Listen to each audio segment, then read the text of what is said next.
Hello, everybody, and welcome back to Pandemic Podcasts, as I'm deciding to call them because I didn't hear any strong objections.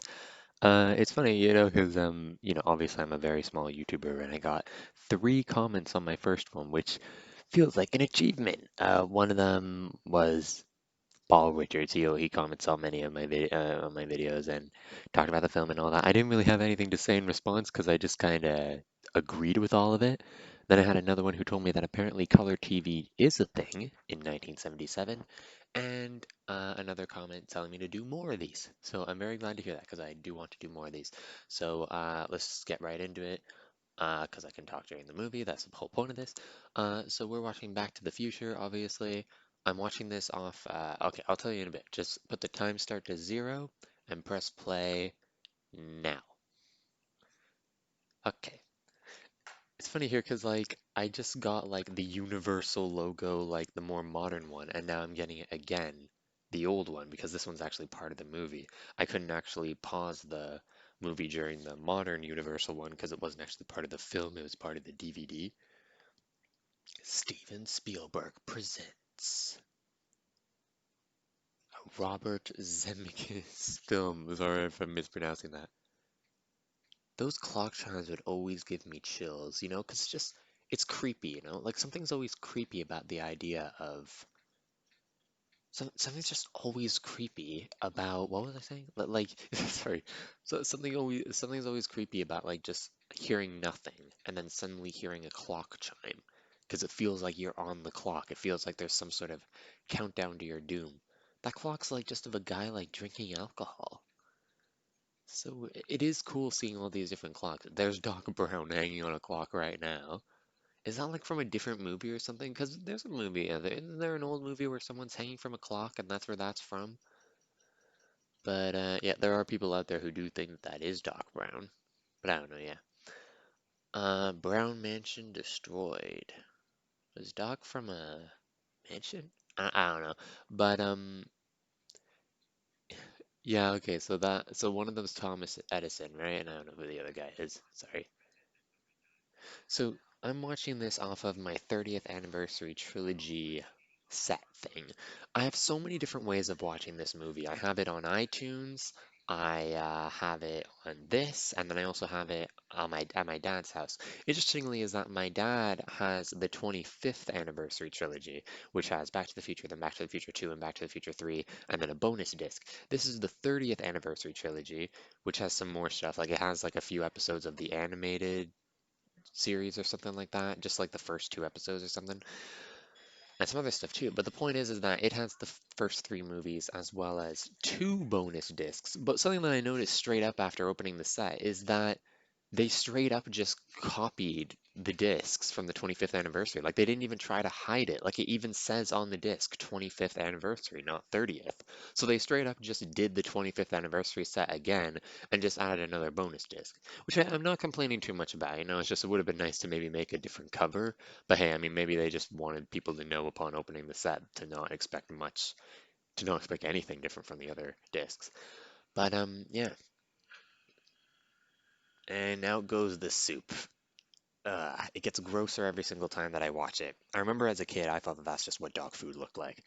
But yeah, it is fascinating how, like, because I remember, like, Back to the Future is like, it's such a big part of my thinking now, you know? Like, I always say that when it comes to sci-fi, the 3 topics that I'm really into are love potions because it's messed up, luck because it's such an interesting concept. Like, the idea of luck, like, it makes no sense. Like, the universe is very random. It doesn't feel like you should be able to invent something that could automatically make good or bad things happen. But if you could, it would be revolutionary. The day that someone invents something that can somehow control the very nature of luck will be quite the day for science. And I totally believe that it will happen one day. It's just probably not in my lifetime and probably not for a while. But I have full faith that it will eventually happen. Yeah, so Vsauce 3 did Could You Survive the Movies, which is a little YouTube original series. You had to pay to watch it ahead of time, but you could just like wait a week and they would come out every week for free. And the only one that I've seen was the first free one, which is his Back to the Future one. And the only things that he did on How to Survive are This thing here, the thing where Marty gets blown back from the thing.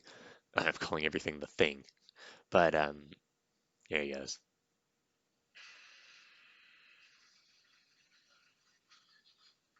And the bookshelf falling too is iconic, you know? Like anyone who tries to parody that scene, you have to get the bookshelf falling over too, otherwise it's not a parody. Although maybe you're just trying to avoid being a ripoff. Funny thing is that I always remembered those sunglasses that Marty were wearing as one of those weird attempts at trying to be cool where the glasses like block your vision and they just like have like little stripes along, you know? I wonder if someone made a version of sunglasses like that. They would be incredibly useless, but so would regular glasses like that that block half of your vision.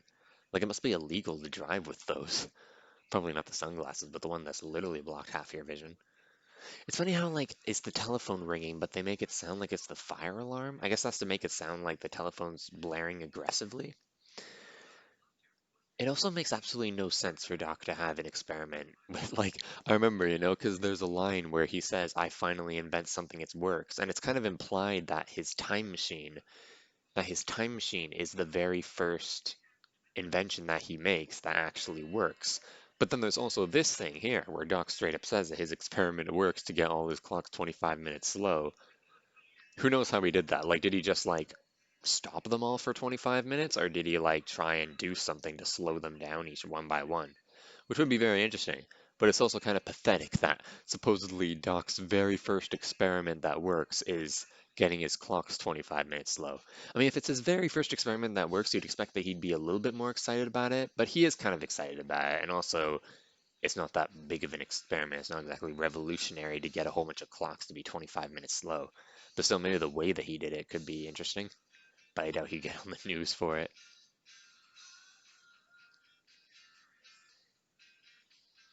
I also find it kind of inspiring, you know, because, like, I absolutely hate it that, like, you know, height is a thing. You know, it's always a classic thing to, like, you know, like if a girl asks a guy, how tall are you? The guy's supposed to respond, how much do you weigh? Because, you know, it's just like, it's just the perfect thing to respond to. And I can't believe that there are some people who are like, excuse me, you're rude. Why are you so insecure about your height or whatever? But like, it's a totally fair question. Asking someone's weight is even more fair than asking about their height. Like, sure, both of them are incredibly shallow, but to an extent, you can somewhat control your weight. You can't at all your height. But here Marty is, I'm pretty sure Michael J. Fox is 5'4", and yet he's played as such a cool guy. He's played as like one of the coolest guys ever to live, you know? Everyone who's trying to be cool and has seen this movie is essentially trying to be Marty McFly, pretty much. But here's the bald principal idiot. But yeah, so like I was saying, Back to the Future has had such an impact on my thought process. You know, like nowadays when I hear people saying that Avengers Endgame has a complicated time travel plot, I just kind of cringe because it's like it doesn't really. It's incredibly simple. Some of it is just flat out wrong, but like Avengers Endgame, like it's not complicated. I personally really want to make a movie that just goes full out and is just the most complicated time travel movie ever.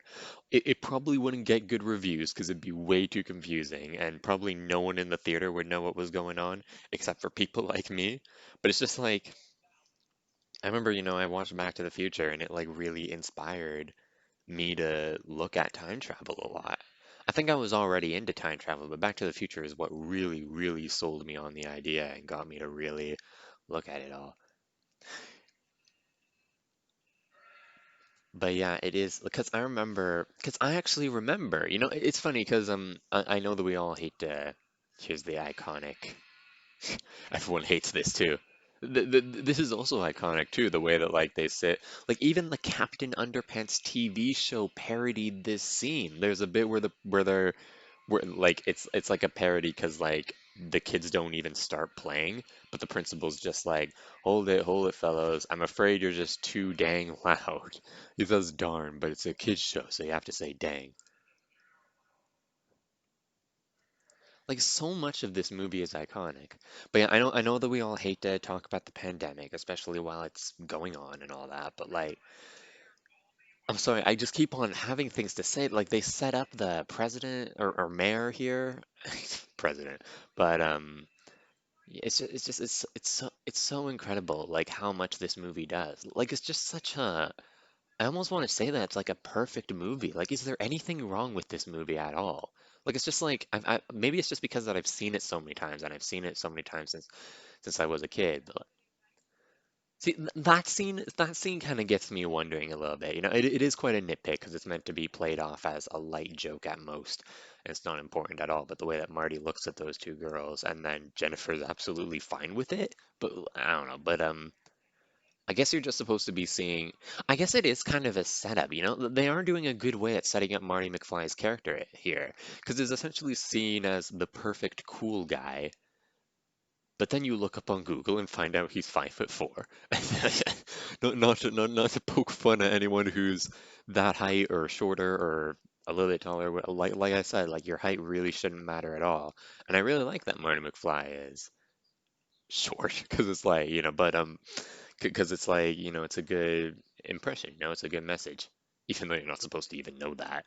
But I'm sorry, I'm making too much of a big deal out of this. But also just the fact that he's seen as like the perfect cool guy, and he's got so much going for him.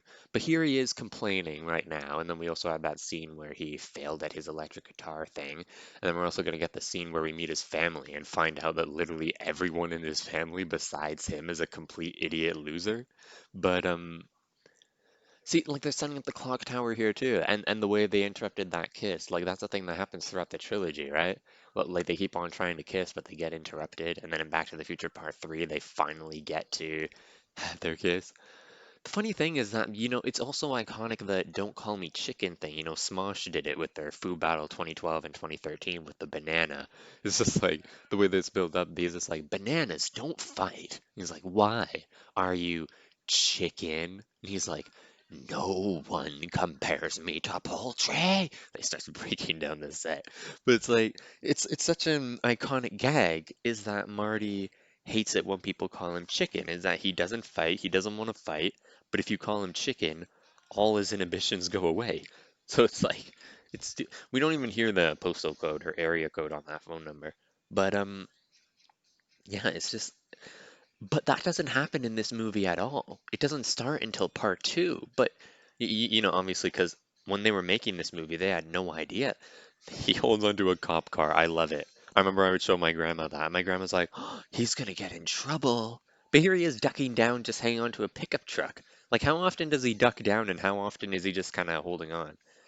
But honestly, like, I know it would be dangerous and stupid, but I really want to do that. Like, I don't have a skateboard and I'm not good at riding a skateboard, but I'm good at riding a bike. And I would totally, like, if you dared me to ride a bike and go and try to hitch a ride on the back of a car, I would totally do it, you know?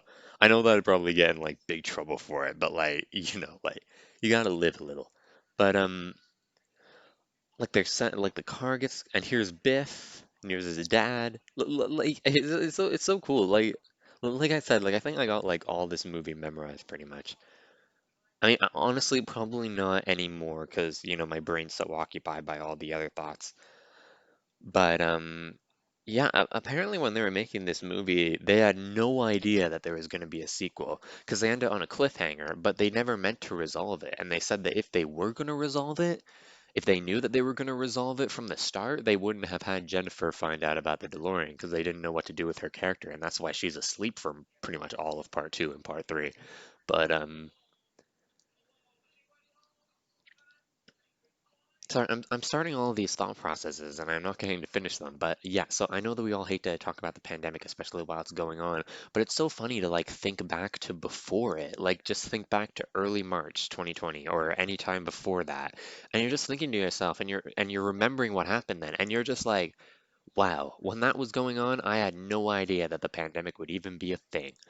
I was so naive and I should have been more grateful. Like I said, it's very much like a sickness. You're just wanting it to be over, but until then it sucks. But like at the same time, I'm so used to having Back to the Future on my mind. Like I said, Back to the Future has had such an influence on me. It's just the way that like mainly the time travel aspect of it. See, Biff has a moment where he looks a little bit scared of Marty there. He's like nervous because he knows that Marty's not like his dad. Like that was such a good performance because you can totally tell that Biff is actually somewhat intimidated by Marty. He knows that Marty is the only member of the family who is willing to stand up for himself if it came to it. But at the same time, Marty's a little bit scared too because Biff's a grown adult and also, a lot taller than him. But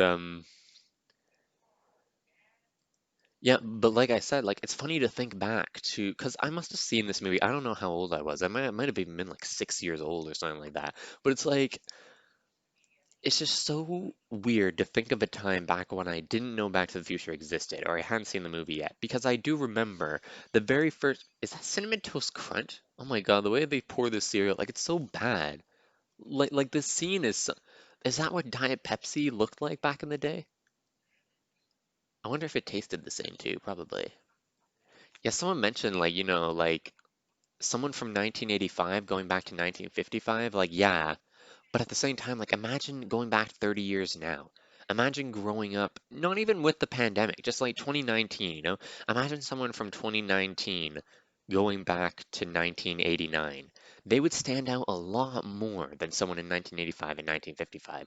Like in 1985, I guess were cell phones even a thing back then? I'm not sure, but like if you took one back, I think that you'd need a signal. But like nowadays, like, we're becoming part cyborg, The only reason that we're not cyborg yet is that our cell phone isn't connected to our body. But if there came a point where we are like there, hey, you can connect a cell phone to your body, I'd totally take it, man. I'd totally become a cyborg. Because then there's so much that you can do, You can lose your phone, you can break your phone, but if it becomes a part of you, then that's really good, you know? But yeah, you might get into an accident or something, and then it would suck. But so would getting into an accident, even when you're not a cyborg.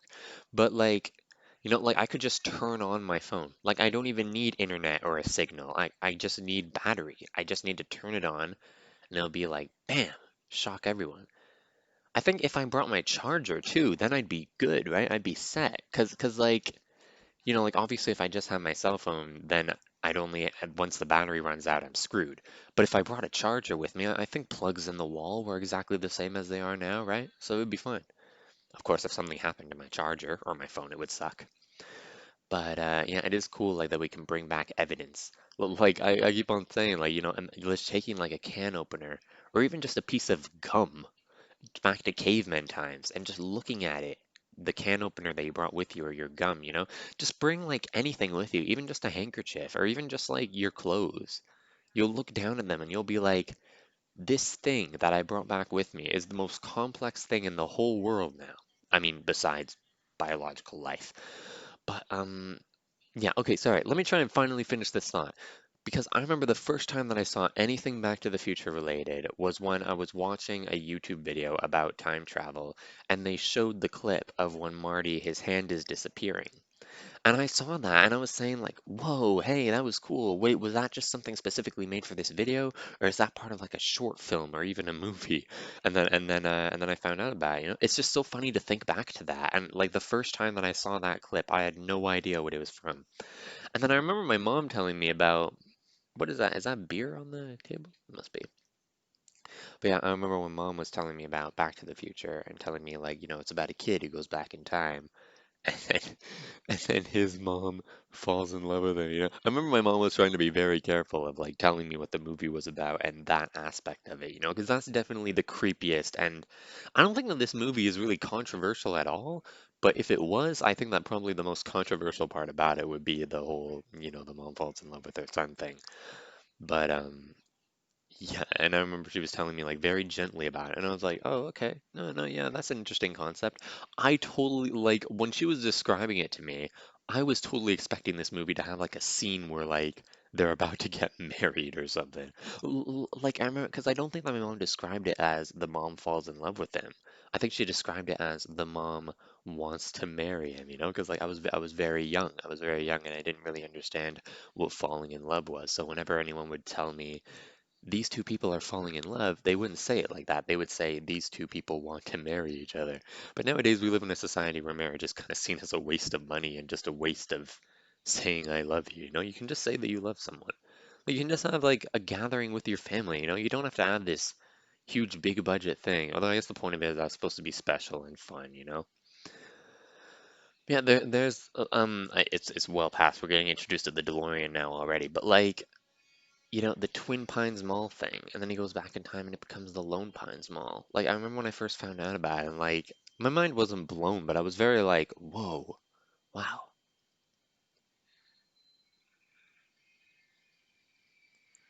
Yeah, the DeLorean. Yeah, so like if Star Wars, if I could take one device from Star Wars, it would almost definitely be a lightsaber, probably Luke slash Anakin's lightsaber. But with Back to the Future, it's got to be the DeLorean, you know? It's got to be the DeLorean. I remember when I saw this video and they were ranking top 10 time machines. And I remember because I was thinking like, oh, the DeLorean's got to be number one. The DeLorean's definitely number one, right? And then he ranked it number two. And I remember I was watching it with my mom, and we were both like, "What? How is the DeLorean number two?" And then I mentioned like, "Well, I mean, I guess possibly the train, you know, the train that got a cameo at the end of part three. Maybe that's the number one time machine." But no, the number one time machine in the video is, can you guess it? It was the TARDIS from Doctor Who. And then as soon as that popped up, like, we were just like, oh, well, that's okay. And then we felt like kind of embarrassed. We're like, how could we forget the TARDIS? It's so weird, because I didn't find out about Doctor Who until 2012. So that video, it's so weird to think like 10 years ago, I didn't know Doctor Who was a thing. It's just weird, like how much it feels like can happen in 10 years, and yet time feels like it's moving so fast now. Yeah, I never realized this part of it until someone told me. But like, because I never really played around with remote control cars. I don't think I even really had a remote control car. Maybe I did like one or two, but I don't think it was like a thing that I really liked because it just felt like kind of weird. But this is like a full-size remote control car. So that was like such a way to appeal to kids at the time, I think. And someone mentioned that it was the joke of the movie is that it's a DeLorean. Because I remember when I was watching this movie with someone and they were asking like, why is the DeLorean always shutting down? Okay, hang on, I'm actually just gonna pause for a second. Hold on, you guys don't have to do anything. Hold on. Stopping. Yeah, and we're back. And so yeah, so they asked like, why is the DeLorean always shutting down? And I said like, because it's a car made in the 1980s. And then another friend of mine was like, yeah, they didn't have good cars back then. But apparently it was the joke of the movie is that DeLoreans are seen as crappy cars.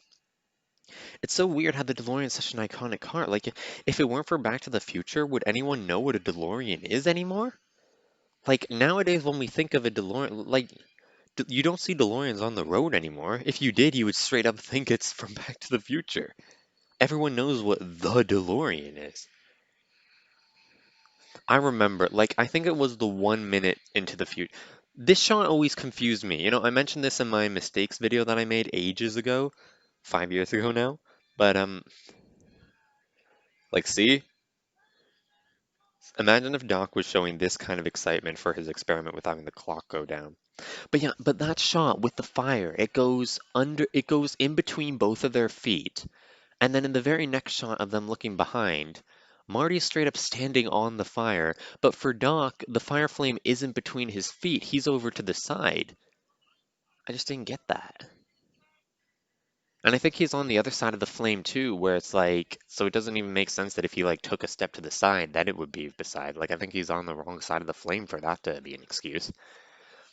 I liked watching that too, seeing the fire flames go away slowly, because it's always like wondering, like like that would be a concern of yours, surely, wouldn't it? Because like it's always played off as something not really to worry about. But like, other than the bit where Marty says that you disintegrated Einstein, then it's just seen as iconic that whenever the DeLorean disappears, it leaves the fire trails behind. But surely that's something to worry about, you know? Like if you're driving towards a building and then like you jump through time just before you hit it, you'd surely still be concerned about the flames burning down the building or something, or starting at least some kind of fire.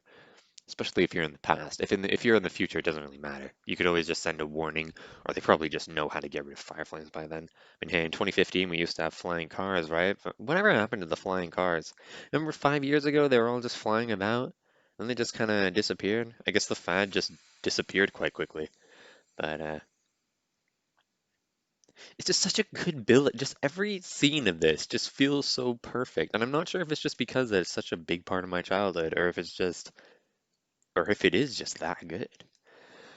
But yeah, something that I've been meaning to say for a while is uh hold on, wait. I shouldn't be checking my phone during these, but I just what is this? So oh, okay, here we go. Yeah, this 1 minute time travel into the future thing, I think that was the moment that I understood time travel. I didn't really understand time travel. A lot of people who don't really know much about time travel just see it as going into the past or going into the future. And a lot of the time, I feel like a lot of TV shows and movies that tackle time travel seem to treat different times as like different places.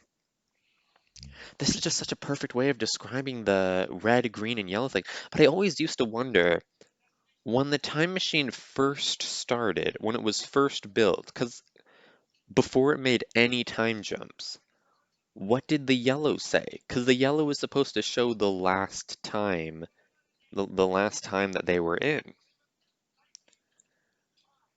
Is supposed to show the time that they were in last, like what time it was when they last time jumped. But when it first was built, it didn't make any time jumps at all. So like I want to know, like I feel like that's something that no one talks about is what did the yellow thing say? Like did it just show like a stream of eights? Did it like did it not show anything at all? Or did it just keep on showing like what it was 1 minute before? But if that like was it just like a 1 minute behind clock? But like then why isn't it like that all the time, you know? Like it's almost like how can it tell when it time jumped? I don't know. Probably the last time that it like detected the electricity or whatever. But yeah, yeah. It's so weird, like the flux capacitor, which is just nothing. It's just a thing. Like the flux capacitor isn't real. I don't think there's any science behind it. It's just a thing. But there is that one guy who talked about time travel a lot. I remember I saw a few documentaries of him even as a kid, I think only as a kid. I don't think I've seen him since. But like the last time that I saw him was in talking about Back to the Future and talking about how, to time travel, you don't have to get into a hot tub or have a dream. You need energy. And Back to the Future is one of the only movies that gets it right. You need energy. But then he talks about like, the idea of going back in time and creating new timelines and stuff like that. This movie gets that right too. But like,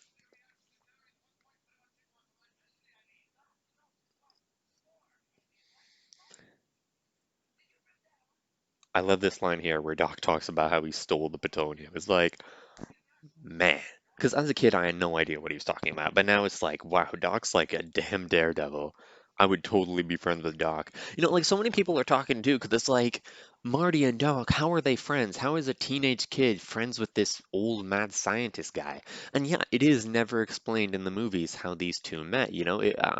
Like personally, it's such a shame that we're probably never going to get Back to the Future 4. The director or whatever is such a jerk, being like, no, we never get Back to the Future 4 because then that would take away the iconicness of one, two, three. Like, yeah, man, whatever. But like, I feel like, probably a couple centuries from now at most, we'd get a Back to the Future Part 4. It's just such a shame that we won't be getting it with Christopher Lloyd and Michael J. Fox. This is a case where I do really want to jinx it. But yeah. So I feel like I'm having so many thought processes and then I keep on losing them and I feel like then I'd have to make a caption or whatever. But I was gonna say how oh yeah, so personally, yeah, I would like to see an origin story for how Marty and Doc first met, but I don't find it unbelievable at all that they're friends. Like Doc's a complete daredevil, Marty's a complete daredevil, and plus, like Marty's probably like sympathetic to him. He's probably just like a cool guy, and plus clearly he has like a he has like a knack for knowing who's the right guy to be with. Because they're essentially best friends throughout this movie.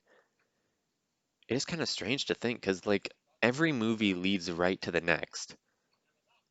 And it's just so weird to think about how Marty and Doc are essentially the best of best friends throughout these three movies. That only takes place throughout a weekend in real time, and only takes place over a matter of weeks for Marty, and yet then we never see Doc again because he stays in the past. It's kind of ambiguous what happened there. But See, like I would always remember even the way that Doc like scrapes his hand against that door there. Like it's just like it's so just so much of it. It's a JVC camera. Is that a product placement? I remember as a kid, I had no idea what they were saying here. It's just like, eh baba, eh baba. Maybe I was a bit racist as a kid. I don't know. I remember my mom laughed at that. Yeah, I made a, you know, the kid show, Peep in the Big Wide World. Sorry, that came out of freaking nowhere. But Peep in the Big Wide World had those wacky characters, and it Doc points the gun straight in his face there.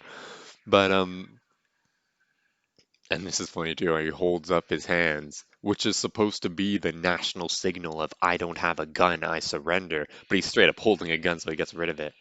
God damn it, Doc dies here,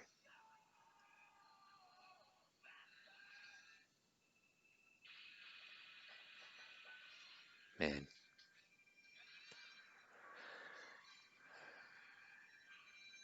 This is such an intense scene too, especially the first time you watch it. But like, it never gets old.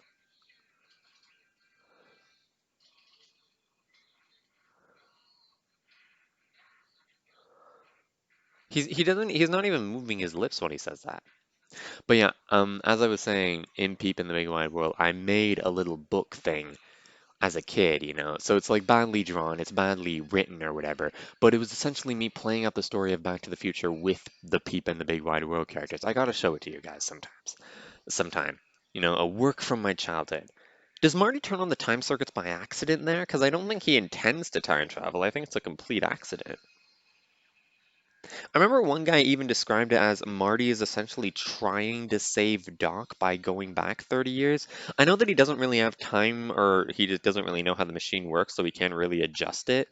But like, nah, man, it's totally an accident. There's no way that you just go back there's no way that he's driving here and he has the mindset of I'm going to go back in time to rescue Doc. How does the speed limit go down so much as he's making that turn? I guess he must have the brakes on or whatever. The music here is so iconic. Yeah, that's something else that I wanted to say. Another thought. Is he straight up holding a bazooka here? Like whenever I'm watching this with like other people, we always burst out laughing at that bit. Like is he just straight up like what is that? I don't even know what it is. Is it like a missile or something?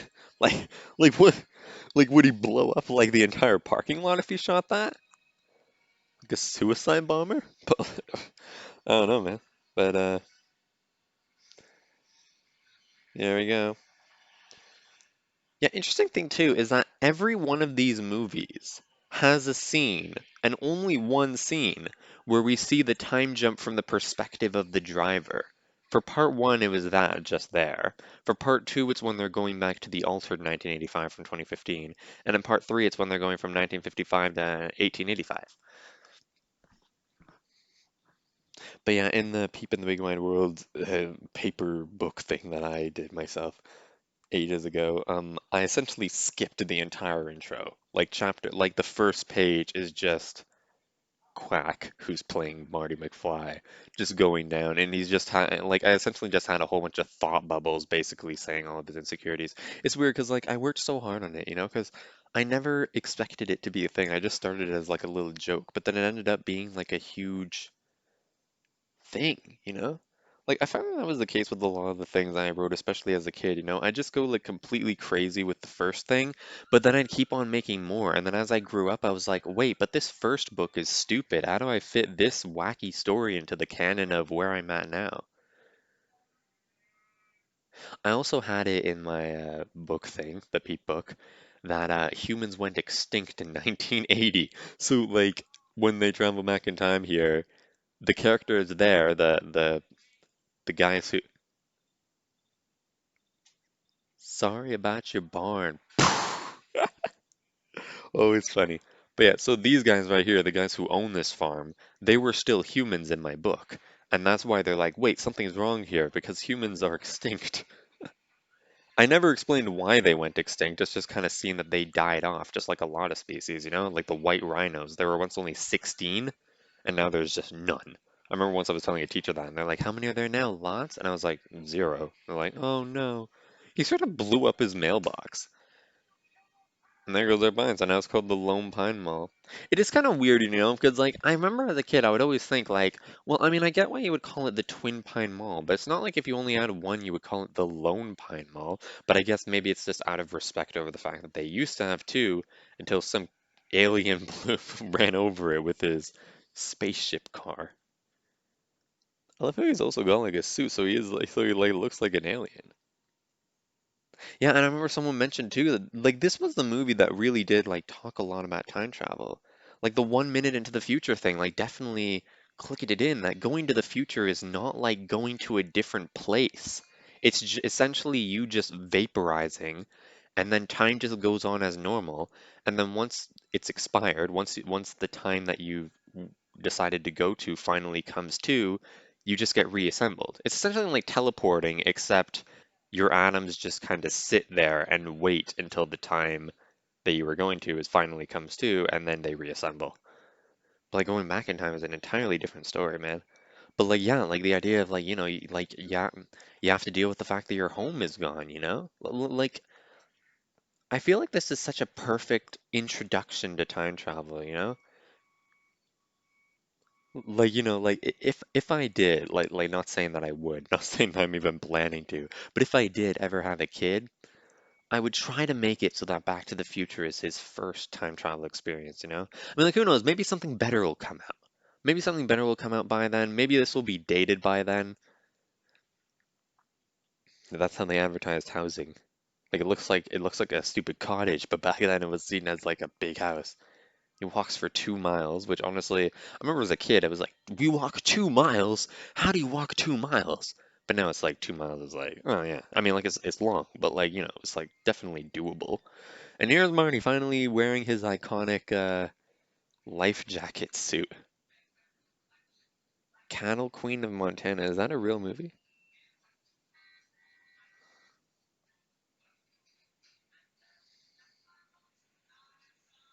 The car just straight up ran over it.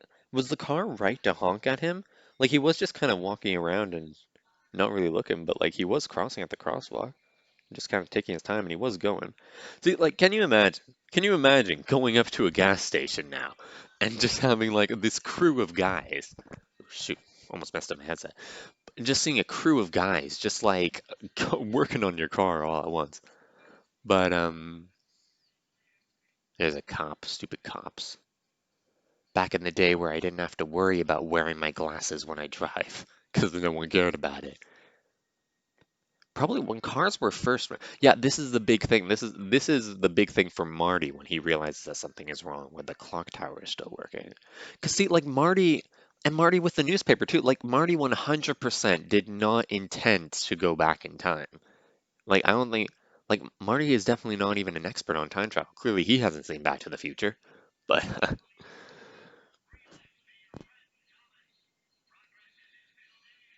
oh no, it's a white guy. This is definitely 1950. Sorry, I keep on breathing into my microphone a little bit more. Yeah, it's the 50s. It's not the 40s. People aren't talking weird. People have stopped talking weird. Okay, straight up. Well, yeah. I mean, I thought you just because that's what people do. Like they just read their newspaper and then toss it in the trash when they're done. They don't even try to archive it. No one's thinking about the future. No one's thinking about time travel at all. Everyone's just expecting everything to stay the same. I feel bad for like apparently like there are even people today. Like there are people today in the 21st century. There are people out there who are saying that everything that could ever be invented has already been invented. I feel so bad for anyone who thinks that way. Like I'm angry at them, but I also just feel bad for them. Like how like I guess it's just an ignorance is bliss thing. Like an ignorance is bliss thing, but like, can you imagine having such a closed mind that you have no hope that any new invention would come to? There are people out there who think that new things will be invented, but that stuff like teleportation and time travel won't ever be invented. I remember as a kid too, I was also confused why Marty says, "Thank God you're alive."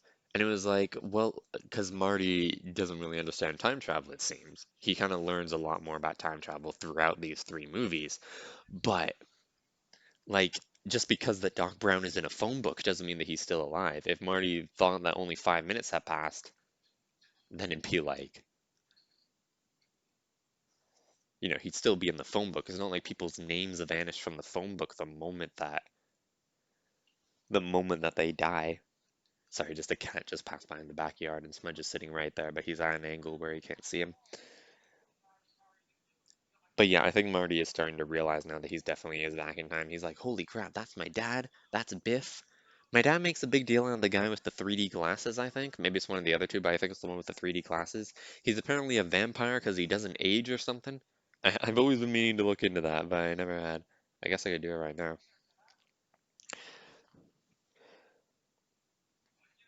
But yeah, something that I have been trying to say for a while is that yeah, for my Star Wars ranking, so I rated, what did I rate it? The directing a 10, the acting a 7, the writing an 8, and I forgot the music. The music's definitely a 10. So you average that out, and yeah, so 8.75, which I think is fair, That's definitely fair.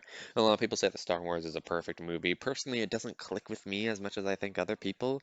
I think it's probably because that for a lot of people, Star Wars is like their first introduction to sci-fi, which I think it was to me too. It's just personally, I like Doctor Who a lot better. I don't know why.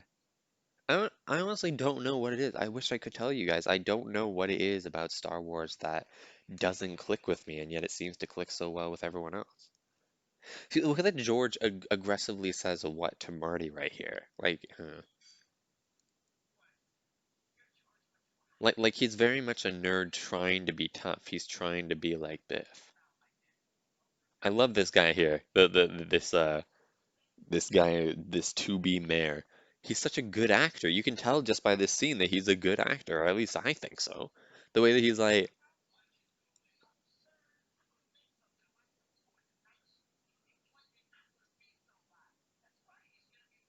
Yato, I mean, Mayor. Now that's a good idea. I could run for mayor.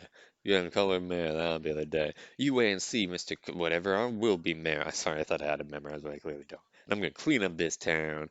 Good, you can start by sweeping the floor. Mayor Goldie Wilson. Like the sound of that.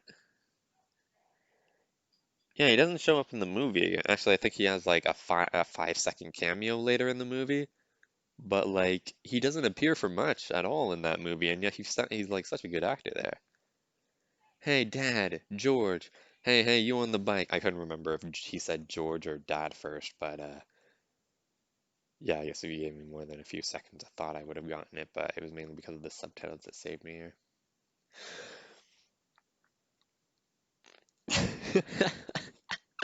Like this part here is like the only part of the movie where it's like really like, is this meant to be a kids movie?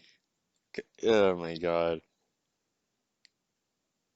Ew. Sorry, I'm such a child. But like, yeah, because they build it up too. They're like, what were you doing? Bird watching. But no, he's like, yeah.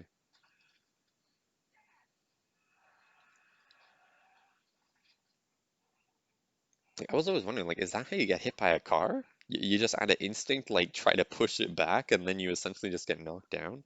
Like, was that a stunt double there, or was that actually Michael J. Fox? Because I feel like it's something that I could do?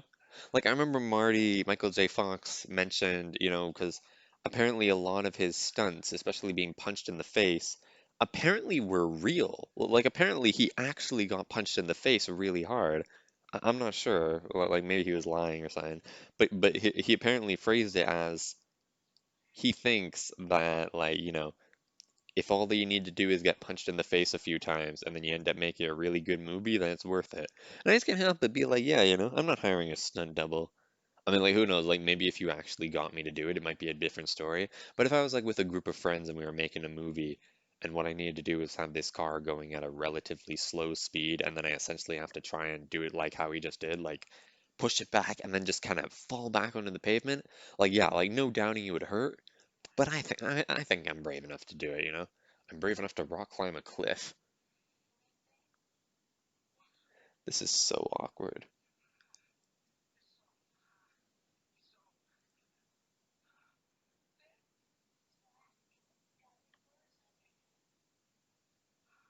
She looks so much like. She kind of reminds me of Dorothy from Wizard of Frickin' Oz. Like it's weird how like in the 50s, like everything had their own style.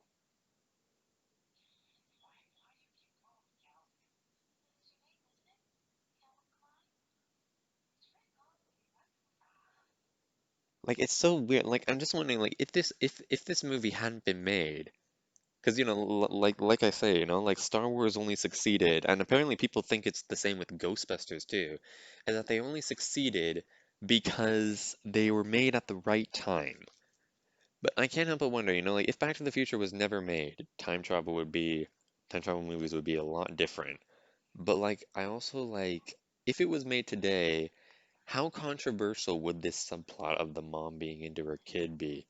Like I just can't help but think, like, especially with all these different political parties, you know. I know that there are always a bunch of political parties, but like the way that like politics online now, especially like arguing on the internet and all that, like she even looks back at Marty in the mirror there, like it's so freaking gross. Like what a frick, like her like Marty's mom is not that good of a person, especially seeing as like she's being like so in love with him here. But then, like, you know, like, you see it as such a heroic. I don't want to ruin the movie or anything, but, like, you see it as such a heroic moment when she finally gets to be with her dad, with his dad. Wait, sorry. But, like, at the same time, like, when you think of it in the context, like, without the context of what's going on with Marty here, she essentially, like, was building up having a huge. This line is so funny. Better get used to these bars, kid. Definitely one of, if not the best line in the whole trilogy right there. It's like it's perfect. That line is per so much of this movie is just so perfect. But yeah, but like the way that like so she has this huge crush on this kid, and she's like keeping this huge crush like she's going out of her way to try and get his attention for a week.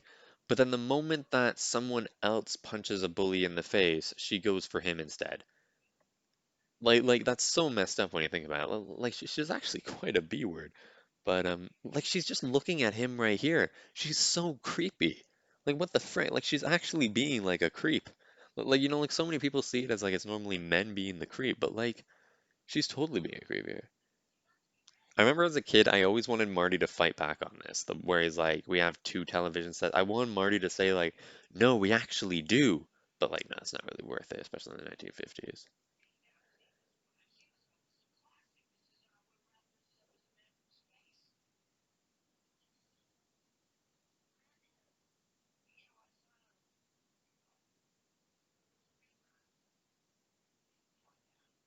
See, like even as a kid, I was like, "What's a rerun?" I don't even know what a rerun is, because it's just like nowadays reruns happen all the time. Like it's not really a big thing when something gets rerun now.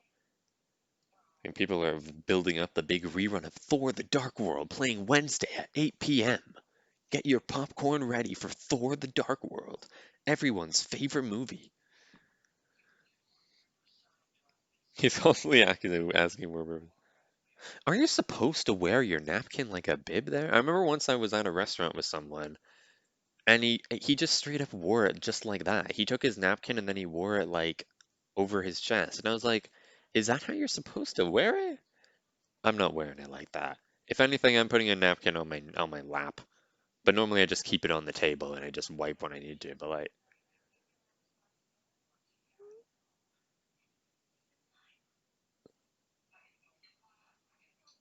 yeah, like geez, mate, like was she actually like thinking of like, yeah, see you in 30 years. So that is like grandma and grandpa right there. This line's perfect too, you know. This line might actually be better than the bars line. The way it's like he's an idiot, insults his own grandson. Here he insults his parents, and then he finishes off with, Lorraine, you ever have a kid who acts like that, I'm gonna disown you. It's just so perfect. Like I know I said it so many times, but like this movie is just so perfect. Like, you know, just like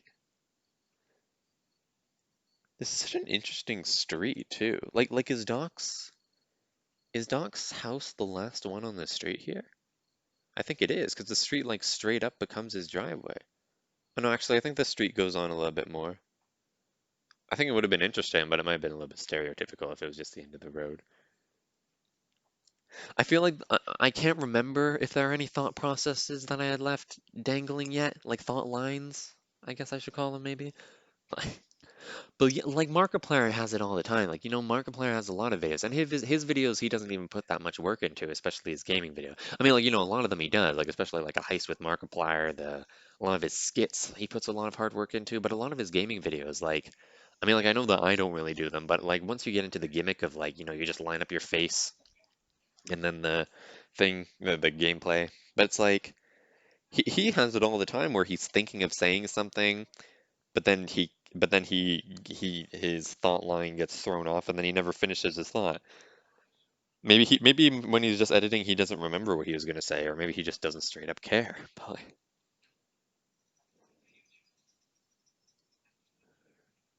I love it too how the electricity stops there as soon as he takes it off.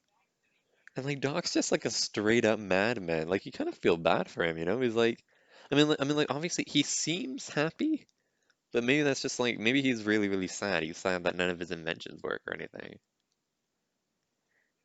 It's that this damn thing doesn't work at all. Poor Doc, another invention failed.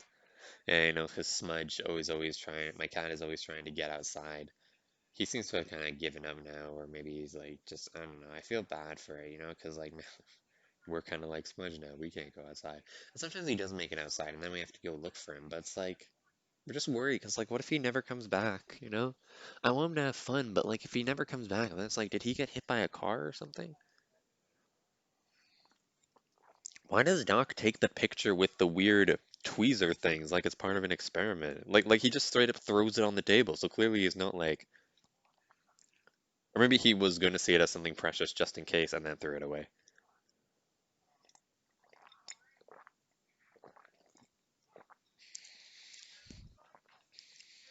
Apparently Ronald Reagan really liked that joke when he was in the theater.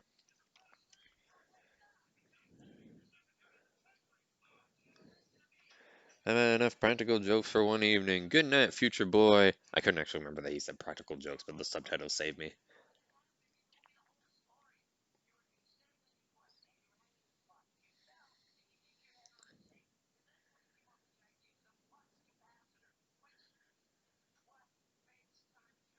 And this is the first time too where it dawns on me like the idea of like, someone doesn't believe you.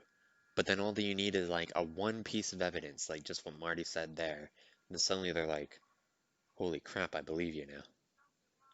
I mean, like like Doc doesn't really, really believe him until he sees the DeLorean here. But obviously, he trusts him enough to let him take a ride in his car.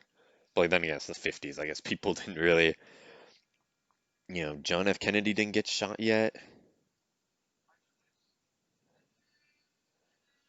Like it's so weird. Like I'm watching like Mr. Rogers talk about John F. Kennedy getting shot and how kids might be traumatized or whatever. It's like, geez, man, like really? Like nowadays we got 9/11 and the freaking pandemic to worry about. And not meaning to undermine John F. Kennedy being the president or whatever, but like it's just one guy getting shot. Nowadays we got like, and then 9/11 happened and then people thought that was the worst thing to ever happen. And now the pandemic doesn't even like 9/11, like I know that 9/11 was bad, but it doesn't even hold a candle to the pandemic. More people are dying, it's worldwide, and just the slowness of it all is really what gets to it. Like 9/11 was a very traumatizing day. I remember my mom said that because I was like I like hadn't been born yet, but I was conceived. I just hadn't been born yet, and she was like, "What kind of worried world am I bringing my baby into?" But like at least it was just like one day. Like obviously it was a very traumatizing day and a lot of stuff happened in it. But like at least once that day was over, people were terrified, but at least then it was done. This pandemic is just one day after another of the same boring crap. And my doctor even said that, like everyone's feelings are valid, like especially seeing as like it's not like the Black Plague and like no one's dying in the streets. Like there are a lot of people who think that's a straight up hoax because most of us don't even know anyone who's sick from it or anything. Like like I actually don't know anyone who's sick from it. Like it might just like for all I know the pandemic is a hoax, but it's like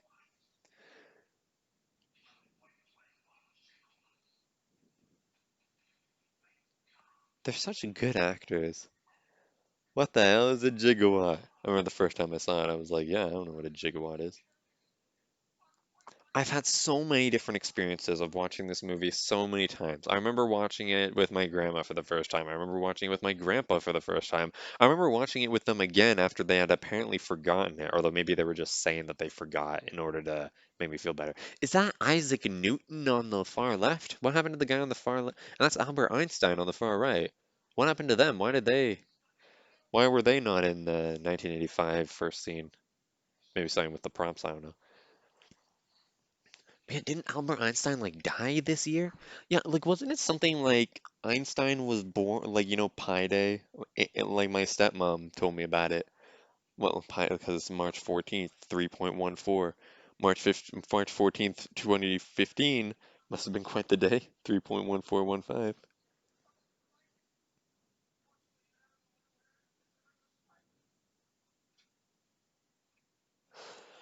March 14th, 2015 at 9:26 would have been quite the day to celebrate. And yeah, I had no idea about it at the time. But yeah, like, okay, Albert Einstein.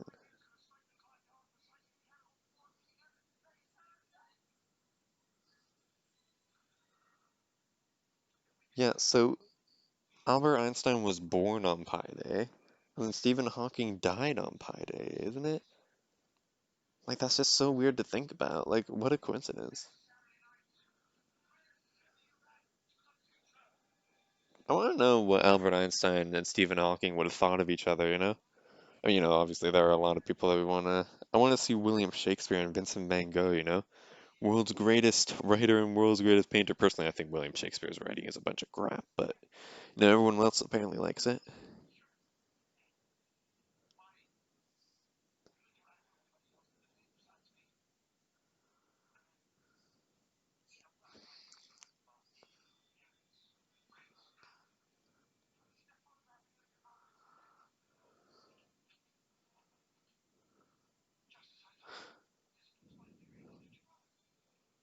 I remember because I was terrified when I first saw that as a kid, but a whole bunch of other people I watched it with like burst out laughing when the head disappeared.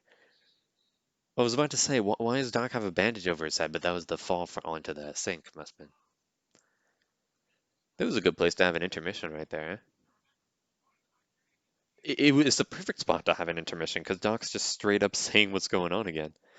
I remember because the part where Doc's holding the picture for the first time and he says like they cut off your brother's hair, and it's gonna wonder like, wait, was that the start of him already disappearing? Like, was his hair gone? Like, mate, like, does anyone do that anymore? Does anyone stick a sign saying "kick me" onto someone's back?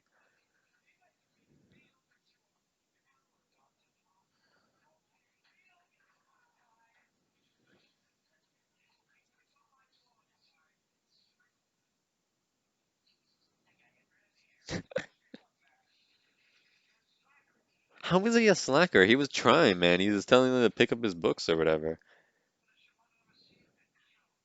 Like, geez, poor guy. Like, come on. Like, if it was a girl, then you'd be all like trying to help her or whatever. Actually, I'm not very sure. If it if it was a bunch of guys picking on a little girl, then they'd definitely be like trying to help her. I don't know, man. What's I don't even know what a pep rally is, man. I remember Arthur once mentioned pep rallies in that one episode where Arthur's playing checkers against the brain and the brain just doesn't care. And Arthur doesn't really want to care either, but there's a whole bunch of people rooting for him. It was an interesting episode too that I know that we're not talking about Arthur, but that episode was very interesting because it was the first one that introduced me to the idea of getting overwhelmed and just screaming because you're so like overwhelmed by everything. Even when there's a whole bunch of people rooting for you, like you can't help but feel like there's so much stress. And then they straight up like talk about him on the internet in a bad light, you know. It's like very much a metaphor for being like a presidential candidate or really like a candidate for anything, you know, like politics in general, the way that people overanalyze little things that you do. There's that one guy running first class there. I can't help but feel like these people like running in the background here, like are they just like, hey, that's me, I'm in Back to the Future. That's what I looked like in 1955.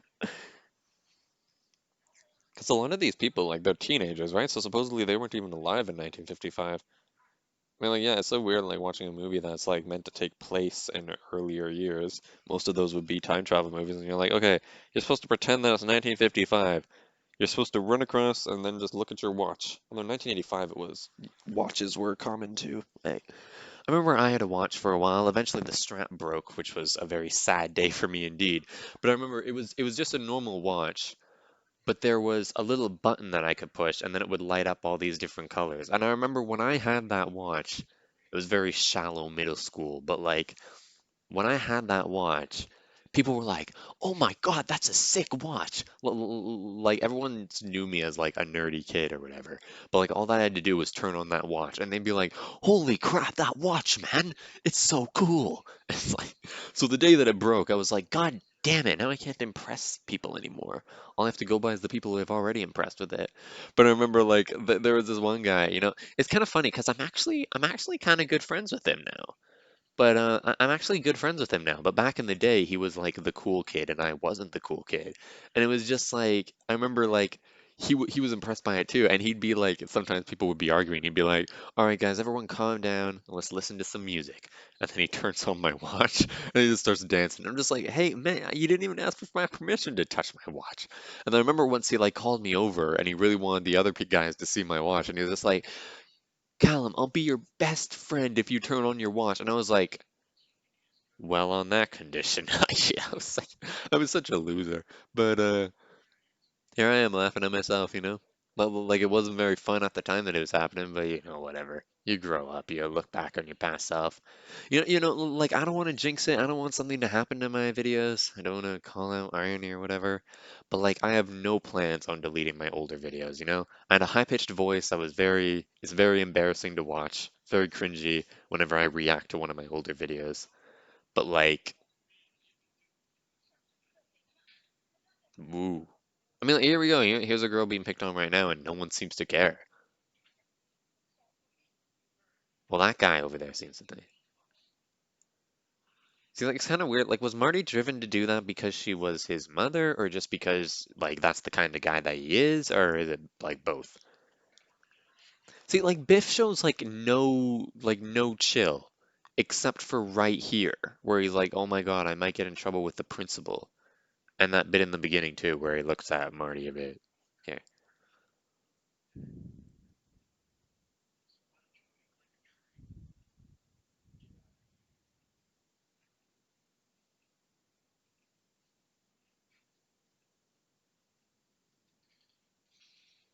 Man, I've had so many different experiences watching this movie.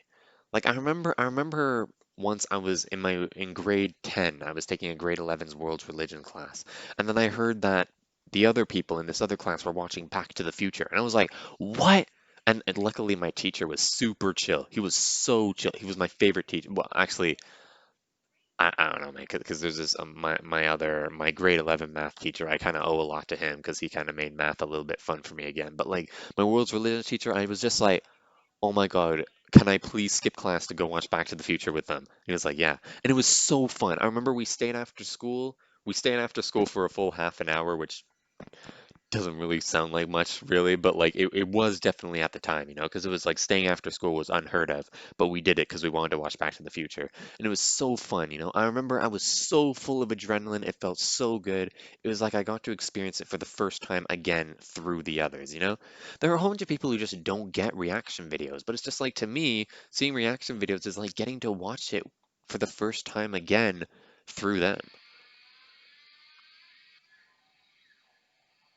Like so many people complain about how their parents didn't recognize Marty or whatever, even though there weren't really any pictures of him. They're not going to remember exactly what he looked like, and then especially as their kid is growing up, like because obviously Marty didn't look exactly like Marty at birth. He looks almost like a robot the way that he like slaps his chest like that. It looks almost unreal. And then maybe he's just really into it. He's an actor playing an actor or whatever. Is that even Michael J. Fox under the suit there? I want to know, is that not Michael J. Fox under there purely because he couldn't do the Spock symbol? Because like I can do the Spock symbol, but apparently there's a lot of people who can't. I feel I feel bad, like man, like whoa, because doing the Spock symbol feels like so like I can just do it on a whim. But I don't know, I'm not meaning to brag or whatever. I feel like George knows how to open a beer bottle, and Marty's like, oh. 1955 is weird. I want to know, like, people in 1955 watching it for the first time must have been like, yeah, I remember when we had those beer can openers. Now in 1985, you don't have to do that anymore. I don't know, maybe you do, because I know there are a couple bottles out there that are hard to. Oh man, this brings back a memory. God damn it. I don't want to talk about it. Stupid memory from high school. Okay, fine. I guess I have to mention it. It was just like a guy didn't know how to open the bottle, so I just said like, give it here. And then there was this girl who looked at me like she thought I was trying to impress her or whatever. It was so stupid. I ended up not even being able to open it. I ended up giving it to some other guy and he opened it very quickly, probably because I loosened it. But whatever, that was stupid. Sorry. Personal experience, very stupid. Let's forget about it, eh? And the way that I like how George slaps the table here, he's like, give me a milk, chocolate. Well, like I remember as a kid, I was thinking like Marty straight up kicks him. But I remember like as a like man, like I can't like you're just walking into a store and you're just allowed to be around other people not wearing a mask. Man, I remember as a kid, I was like, whoa, was he did he actually succeed in being bad at A there? Because like they just made a chocolate milk instantly. But no, it's probably just because they already had one and they just tossed it over to him. Was that's the restaurant that Marty was in earlier, right? It doesn't feel like it because it's so filled with people now. This part is so cringe. The girl sitting right next to Lorraine there. The girl sitting right there. She's kind of a good actor here because she looks so like look, she looks like so like, are you kidding me? And then there's a shot coming up. Hold on. George McFly. I'm your density. Look at her, look at her. She looks so pissed. The girl next to Lorraine, look at her. She looks so angry. She looks like like she looked confused for a second. And Marty's like, "Oh god damn it, we have Biff. Well, so much for this. I guess I'm not getting born."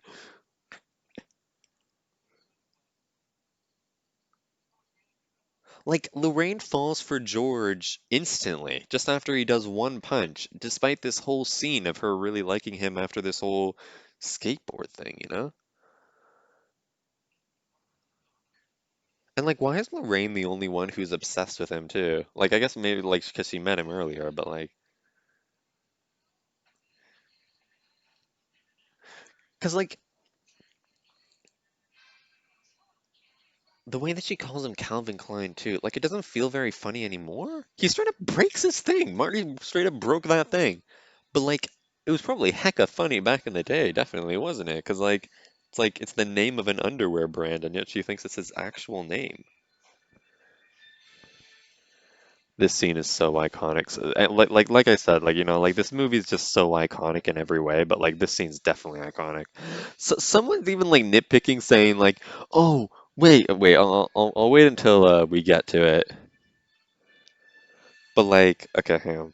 Like, look at the license plate. The license plate looks like it's just hooked onto the back of the truck there. It looks like it's like could fall off or just be picked off.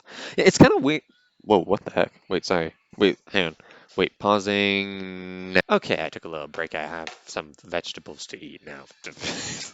Wait, anyway, wait, but right here, right? Because right here, there's a nitpick. Because they're like, oh my God, Biff's car is also a time traveling car because it turns from a 1940 like, what is it, like 1946 to a 1948 model? If that's not what a time traveling car is, you idiot. That's just a car changing its model in time period or whatever. And look, see, that's not even Biff driving the car right there. That's a double. I don't know why it's a double. I don't know why they'd have a stunt double. I guess the other actors are just fine being stunt doubles already because they don't really have to act. It's just so weird how like iconic this scene is now. Like if I was driving, if I was riding a skateboard and I did like a scene like this back in 1984 before the movie came out. Look, see, here's the guy again. Here's the guy again. Such a good actor. What else is he in? Is he in anything else? He seems like he's like Jim Carrey, kind of a little bit over the top, but you know, I feel like he's a little bit just less than Jim Carrey. There's some people who say that like Jim Carrey isn't even a good actor because he's too over the top, but that guy wasn't too over the top, I don't think. He was like perfect, pretty much.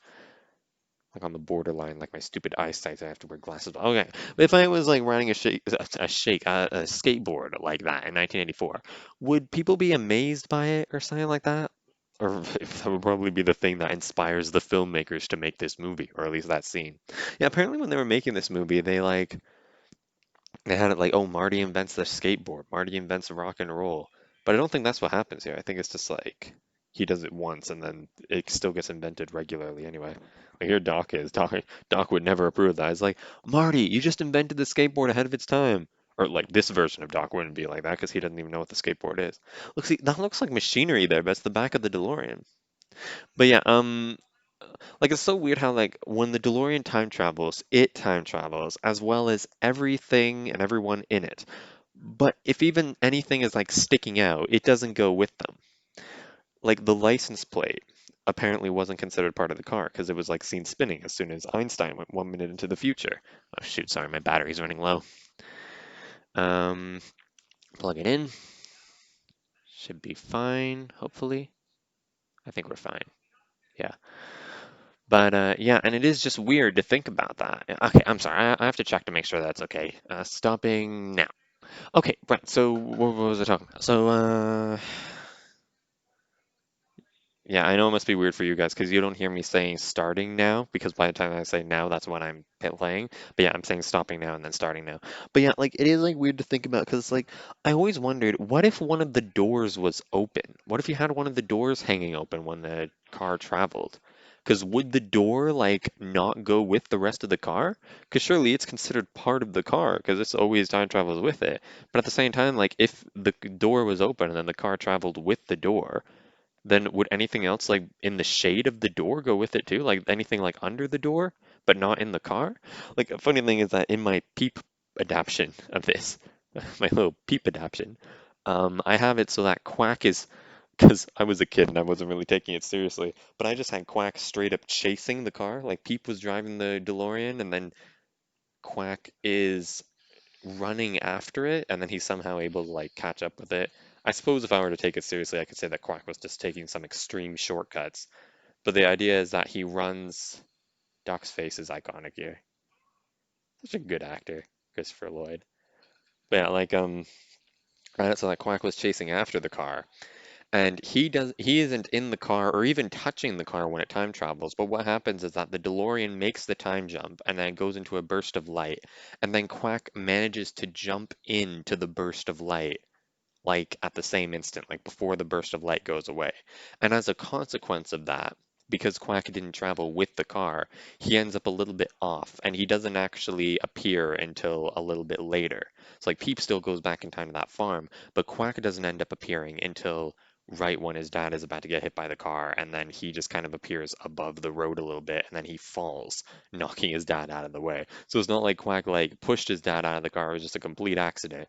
This is weird, such a traumatic experience. You time travel and then you get it a little bit off because you didn't go with the time machine, so you end up appearing a few hours later and in a completely different spot. And then the first thing that you do is see your dad for a split second, knock him out of the way, and then you get hit by a car. Jeez. Like totally, I'd be totally up for a life like that. Like that's the exciting life. I remember there's like this series that I wanted to start, but I have no idea what to call it. Sometimes I just think of calling it The Exciting Life, but at the same time, that's like kind of lame. I'm not good with titles. That's the one thing that I'm not good at with filmmaking is that I'm not good at titles. Like apparently the people making this movie were just sitting down and they're just like, okay, well if you were to boil this movie down as basic as you possibly could, you could say Marty goes to the past and then Marty goes back to the future. And they're like, oh, back to the future, that's what we could call it.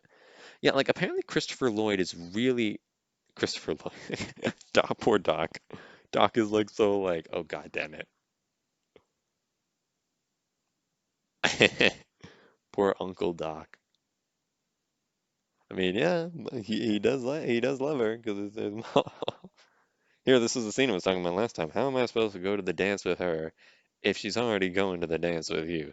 Because, George, see, she wants to go with you. She just doesn't know it yet.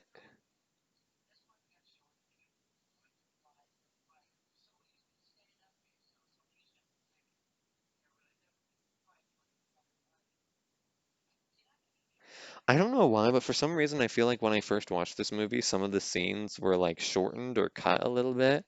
Because I actually think that this scene wasn't in the original movie that I was watching it in. I don't know why. Maybe they cut it because of the scene where he flat out pulls out, but anyway, what was I talking about? Yeah, Christopher Lloyd is apparently like so yeah, this bit right. Okay, whatever. Like what the frick? That's so dumb. Oh my God. I mean, like, it is technically a funny. It's a well-structured joke. It's a better joke than most things on the Big Bang Theory.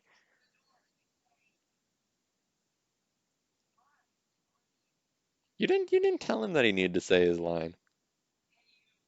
I know you're expecting him to be like really into it.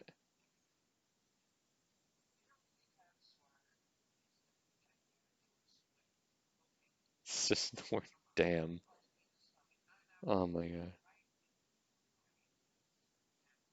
She moves on from him because he gets knocked down. And that's not even what ends up happening in the end. I mean, he does get knocked down, but she just sees them taking him away.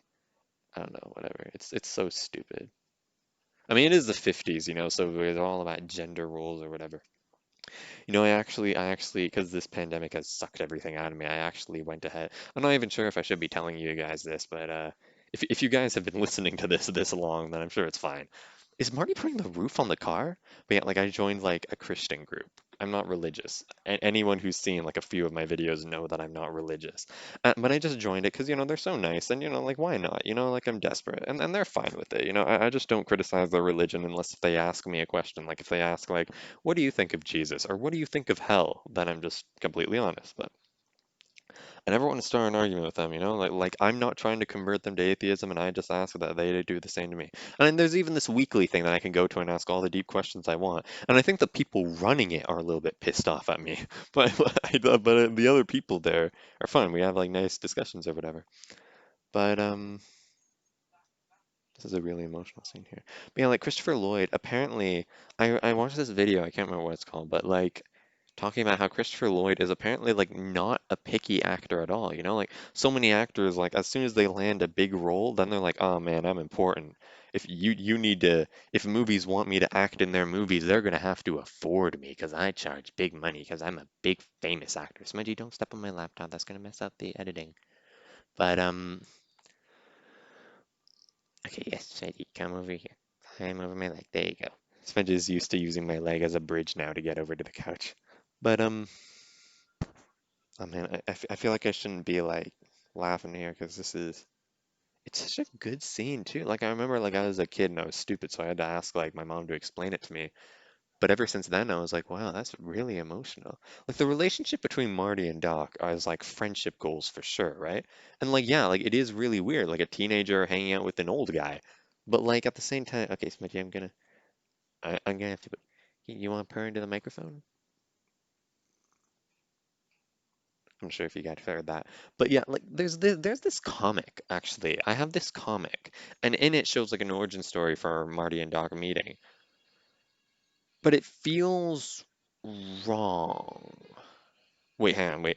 I actually, in my little beep adaption, I wanted to make sure that every day got something going on. So I think like on November 10th, I just had it so that they're writing the letter.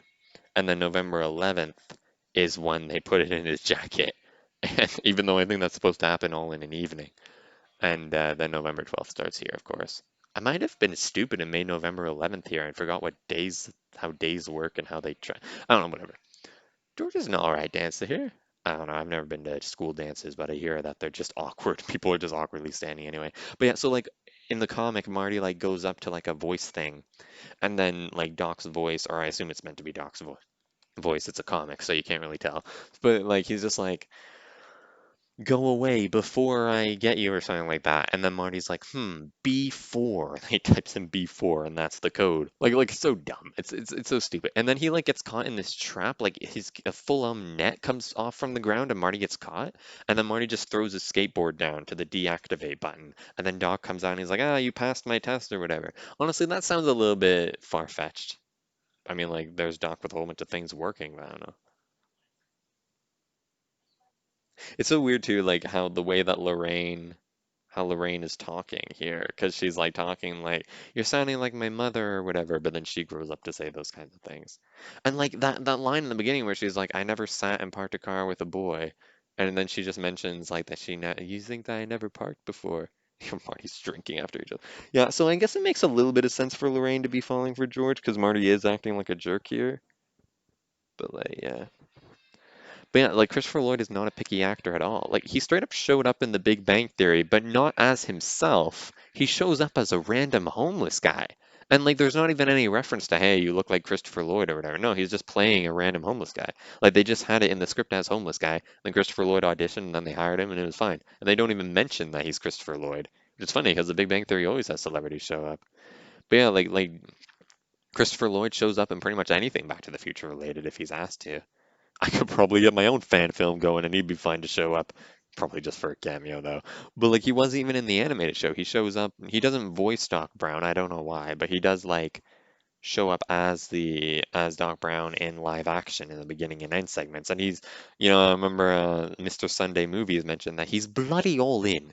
He's completely committed to this. Sorry, not meaning to make fun of the accent. It's just when I'm mimicking people, I tend to say the accent. What I was saying about guys and girls before and how people will defend girls more than guys. I don't know. Yeah, I know hot take. I know that like sometimes people defend guys more than girls, especially when it comes to like opinions and stuff like that. I don't know, all this gender politics or whatever. This is so gross.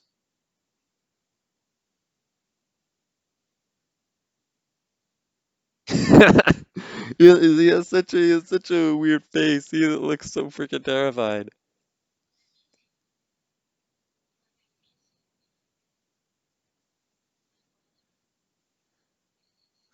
I want to say, how do you know what kissing your brother feels like? Wh- Makes perfect sense, God damn it. Does she say Biff's coming or somebody's coming? The subtitle said somebody's coming, but not until after she said it. Not that that really caused anything. Yeah, I never really got why exactly Bill is so ticked at him because I forgot about the manure thing. But then in Back to the Future 2, it's made a lot more explicit because then Back to the Future 2 is like Back to the Future 2 is better than Back to the Future 1. I don't care what people say. Back to the Future 2 is better than Back to the Future 1. And it just is. Because not many movies, especially live action movies, go inside other movies, you know? Like Back to the Future 2 straight up goes inside this movie. And you see it from like different angles and you see like extra scenes. It's like watching deleted scenes almost. Like not that many movies do it. This part's great. Honest Trails is like, this movie made anyone who wasn't black want to go back in time. You guys straight up smoking in the car? At least he blew it when he got out, but like, what was he planning on? Okay, wait, sorry, I have a bit of a complicated thought here. But the way that he just blew the smoke as he came out of the car, so so he must have been expecting to blow it in the car anyway, or did he hear like, oh, I have a reason to get out of the car. Okay, let me smoke real quick. Look at those guys. Okay, those guys just chased him away and then they just come back, I guess. But yeah, you see, end up seeing this scene from a completely different angle here. Yeah.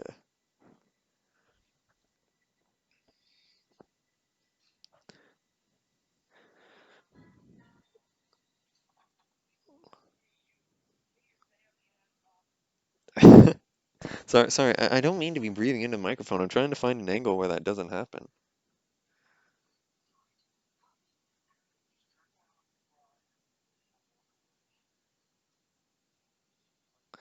This is kind of weird for Biff because it almost sounds in the least like best of the worst kind of way. He sounds almost sympathetic telling George to walk away, but I guess he is kind of in the middle of something. Sorry. See, for a moment, I thought that it looked like George was trying to punch Biff there, but then Biff grabs his arm. But I think it's just Biff like grabs his arm and like he must be trying to snap it, right? And there he goes, breaks his hand. Hopefully, he wasn't going to be a famous guitarist. I mean, it still matters anyway. But I've had so. Okay, here's the epic punch. I think it's probably like the anger that he builds up to, the way that Biff's like laughing, you know? Because Biff is just a straight up sociopath. What's the difference between a psychopath and a sociopath again? I don't know. Look, the guy's smoking over there too. Like, did smoking stop becoming a thing in 1985? Because they're like really going all out. Like, people are smoking everywhere. Like, imagine going back to 1955. Like, we all think that the air would be clean, but at the same time, people would be smoking on every street corner. And probably more, too. But it's like, okay, so here's the messed up part. They fall in love. Great. She's kind of a weird, bit of a horrible person, but whatever, hey? And then Marty looks at the picture and then he just sees himself, right? Or he sees like, no, he sees himself and half of his sister. It's weird, you know, because we don't get. I guess they just could only edit the picture a few times, but we just see a scene with all of them there, and maybe the brother's missing hair, and then a scene where he's missing his head, and then there's just his feet, and now he's completely gone, and then there's only half of his sister left, and then only Marty's there, and then Marty begins to fade. But why do they start fading in different ways? Why does the brother and the sister fade from top to bottom? The brother seems to go in clean body parts. The sister just straight up has like just half of her missing. And Marty just begins to fade altogether. Like in the picture, it's not even like his head starts going first. It's just he straight up starts becoming transparent. But yeah, but like it was so fun to watch this movie with those people from my school again. And then we ended up staying at lunch sometimes to watch the movies again. But unfortunately, we never got to finish Back to the Future 3. I kept on asking like, "Hey guys, do you want to finish Back to the Future 3?" But then we just never got to it. I guess maybe they just fell out of the phase, but hey, it was fun while it lasted.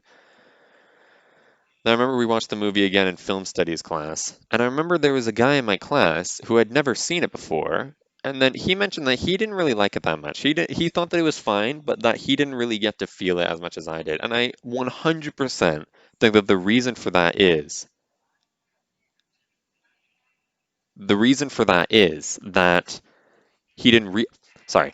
The reason what was I saying? The reason for that is that he already knows all about time travel. Like if you're already seen a whole bunch of different movies and then you watch this, it's not as iconic. Like this needs to be one of the first movies that you watch in order to fully appreciate it. I guess you kind of always fully appreciate the thing that you watch for the first time. Like if someone's first movie was Batman and Robin, would they still grow up defending it? Like they probably see through it, but the fact that I'm still defending it now probably means that is a good movie. Although maybe that's just because a lot of people say that the movie's good. Well, like, see here, no one knows how they did this effect, apparently. Someone even, I think it was What Culture, I don't know, I might be wrong, but someone mentioned that apparently it's a plot hole that George punches Biff and then turns away here. Well, not now, but like, he turned away and he looked a little bit embarrassed to do it, but then he just comes up to the guy and then pushes him away. And here they are kissing. Great. This is so, like, I feel like the scene's saved because if you look at it from an angle of, yay, Marty's saved, just look at it from Marty's perspective. Don't look at it from the messed up perspective of the fact that Lorraine just, I don't know, whatever. Who cares? And Marty looks at his hand here. It's so good. But then his hand is in a completely different position right there. I didn't even notice that. But anyway, but it's not a plot hole at all, the way that George turns away and then goes up to the guy again, because I personally think that it's George straight up considering if he wants to do that. Like he's turning away because he's wondering like, am I gonna be this type of person? Am I gonna have to do this like a lot? Am I gonna have to stand up for myself, stand up for my supposed girlfriend a lot? But then he's like, yeah, okay, I'm gonna do it. And then he goes and pushes the guy away. So no, it's not a plot hole. But yeah, something that I was gonna mention is that, the whole gender politics thing. But ironically, the guy who I was telling you about, who said that he'd be my best friend if I showed him his watch, and that wasn't the reason why we became friends, of course, but like, we're both older now, we're both matured a bit. He ended up like falling back a grade once, but yeah, it was fine. But he told me once that apparently, like, a girl was really like, I don't know, for whatever reason, a girl was like shouting at him. I don't really know the exact context. It was like in a school hallway when he was in public school, and then apparently it got to the point where she got so angry that she like shoved him, and then he immediately responded by just shoving her back and said like. And then she looked at him with shock and was like, "You just hit me. I'm a girl." And he's like, "You hit me. I'm a boy." And then she apparently just didn't really know how to respond and went away. Like, man, he's just a goddamn hero, isn't he? Both him and Marty here playing it. Is that even Michael J. Fox's voice? I don't know. Like Marty's not even heartbroken to see his girlfriend dancing with someone else. Like Lorraine's not even wondering why he's on stage. Shouldn't she be like, wait, weren't you gonna have a date with me? Whatever. Anyway, but yeah, the guy who I was telling you about, he has all kinds of things. He tells me like, like you can't hit a girl, but he also says that he does do it himself, like in self-defense or if like she has it coming, which is pretty much why you hit a guy anyway. Like you're not supposed to hit anybody. Chuck, it's Marvin. Your cousin, Marvin Barry? What is it like to have your last name be Barry? Well, listen to this. A funny story, apparently my mom wanted to call me Seth, but then my dad wanted to call me Gilly. They compromised with Callum. They compromised with Carolou 744. What is like I tried to mimic that in my peep adaptation. I had like the mouth be a tiny little circle, because I was a stupid kid writing stick figures. The way that Marty had it like an ooh uh, mouth as he played the guitar there. It's kind of embarrassing to watch this, kind of making a fool of himself essentially. But I guess this is just how rock stars work. It's just the saxophone guy is still into it. But yeah, like even he, like I don't want to be calling him out, like I'm not. He kicks it. I always thought that it was weird. I always thought it was like a different angle. I thought that it was like proof that they refilmed it because I could have sworn in part one he leans back a little bit and then kicks the amplifier with the side of his foot, and then in part two is when he just straight up like kicks it behind. But no, apparently it seems like just the same either way. Um, let's see. Uh, the CinemaSins point out that uh, Principal Strickland like covers his ears and puts it down twice, like in one shot and then another. So it's almost as if like the very thought of the music caused him to cover his ears again. At least Lorraine says like George said that he would take me home. Like she is kind of asking his permission, and Marty seems like the coolest guy ever with being absolutely fine with it. I mean, even though he was kind of making it to put that like make clear that he wasn't really interested anyway. I need to use the bathroom, so I'll be right back in. Stopping now. And starting again now. Just saying it so that maybe you guys get to experience me saying starting again now. Sorry, I'm dumb. I, I had a lot of things to say, and now I just kind of forgot them all because because I took a break. But yeah, it's weird because Marty like acknowledge he's not expecting things to change. He says like, "Right, George, sure you'll remember the things. You'll grow up to be a total wimp." If you guys ever have kids and one of them, when he's hit you, the way they look all nervous when he does that, accidentally sets fire to the freaking living room. I'm eating a Mento right now, or at least I just did, so I'm wondering, like, throw Mentos at it. I don't know if sand puts out a fire, why not? I remember I once asked, like, why don't firemen use sand instead of water? And they're like, because the sand would freaking crush the house, you idiot. But, and like Doc has like a bunch of different watches. In my Peep adaptation, I tried to make it so that like because Chirp is playing Doc, or at least Chirp's dad is. I make it so that instead of Marty trying to warn Doc that he's gonna get killed, it's Peep. Peep is trying to warn Chirp's dad that his son is gonna get killed.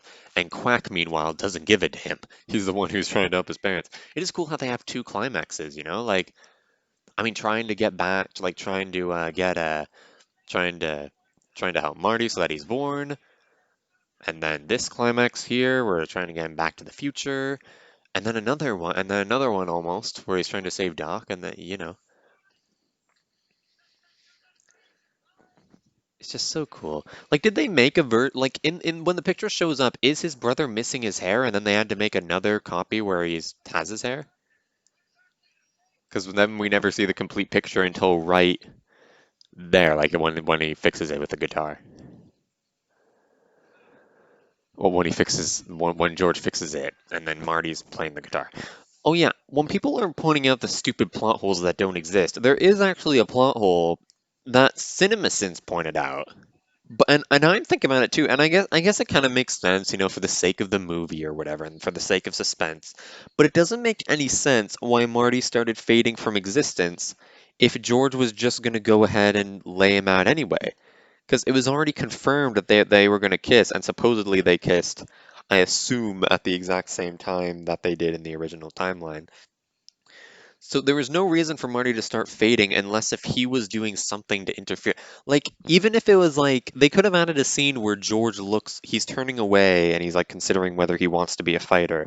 And then he looks up at Marty on the stage and then he sees Marty like on the floor hurting. And he doesn't know why he's hurting, but all that he does is see Marty say to him, like, George. And then he goes and turns and goes to lay out the other guy. If there was something that Marty had to do to directly interfere to fix the situation, then it would make sense why he was fading away. But since it was just kind of a matter of waiting for George to do his thing, there was no reason for him to fade away because like it was already set that George was going to turn back and hit the guy.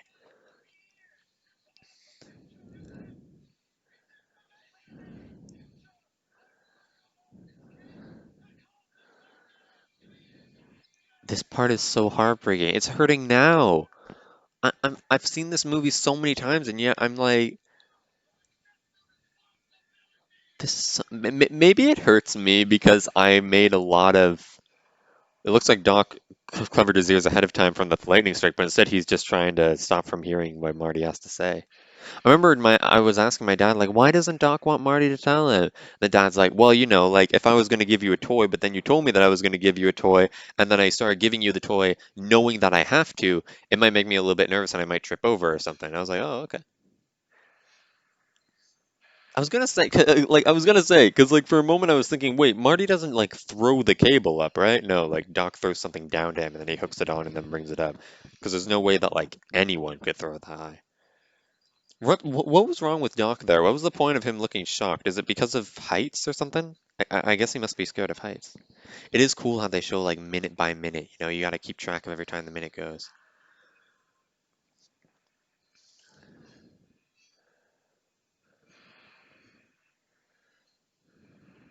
Like I am glad that, I don't know. I assume I won't cure many complaints for me choosing to do this as my second movie that I'm watching. Again, it's not my movie, but Marty's definitely not putting it up. He's just some guy is standing on the other end of the steps there in that shot, and he's just pulling it towards them because the rope isn't going directly up.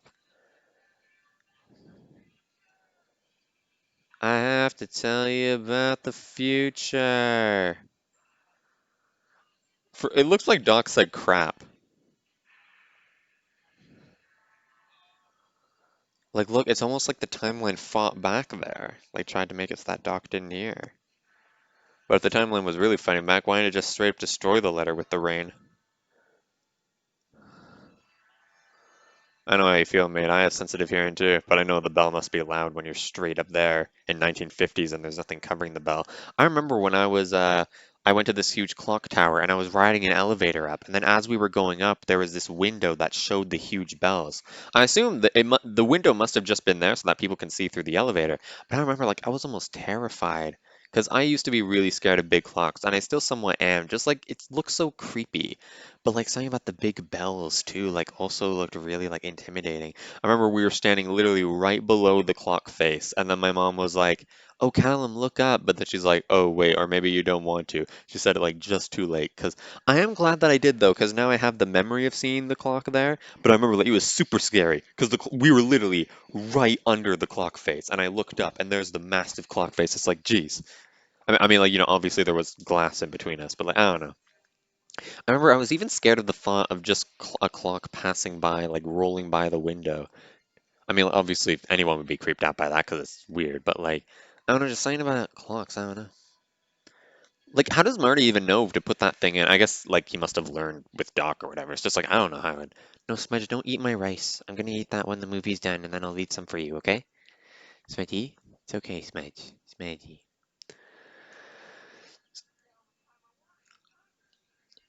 It's okay, Marty. It's okay, Smudgy. I almost said Marty. Like, he says 10 minutes, and then he goes back 11. Why?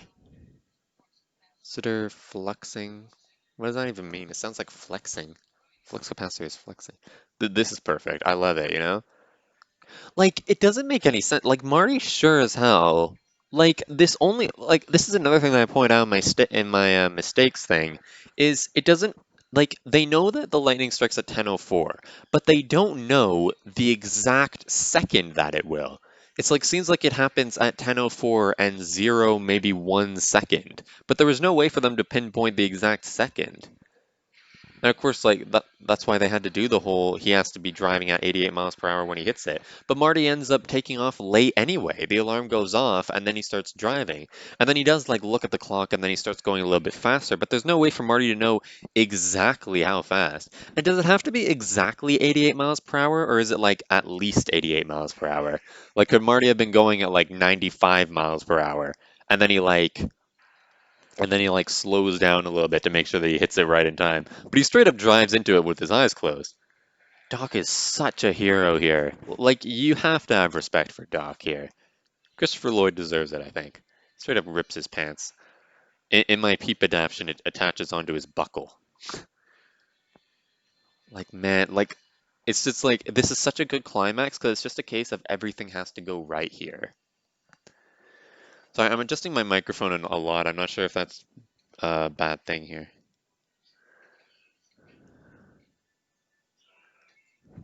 It's the horn. It looks like Marty like didn't even hesitate. Like he straight up like puts the gas like literally pedal to the metal. Like nowadays you just don't do that. You don't hit the gas. But it looks like he just straight up like put the pedal and just slammed it right onto the floor of the car. Like the car would go hecka fast. This is so good. I remember like watching this with my dad multiple times, and my dad would always try to pretend like it's his first time watching it because he knew that that's what I liked. And he's like, because Doc, of course, he gets it here, like right here.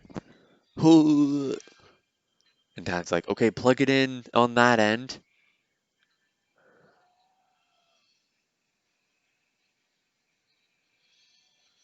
Some other guy also pointed out that like the DeLorean flashes back between wet and dry.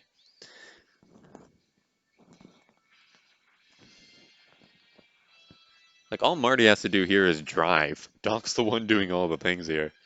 I remember there's this top 10 worst Back to the Future mistakes. I'm not sure.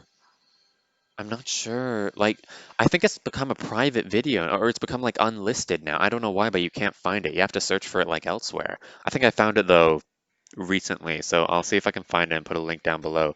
But out of all 10 of his mistakes, only 2 of them are from Back to the Future 1. This part here is iconic. I remember my grandma would always be so scared whenever she watched this, even though it's just like a couple second scenes. I don't know if she was just pretending to be scared. Like it hits 88 miles per hour, but it doesn't have the energy needed. So instead, the wheels are like just scraping. I don't know if that's because it's fast or whatever. Like Marty closes his eyes.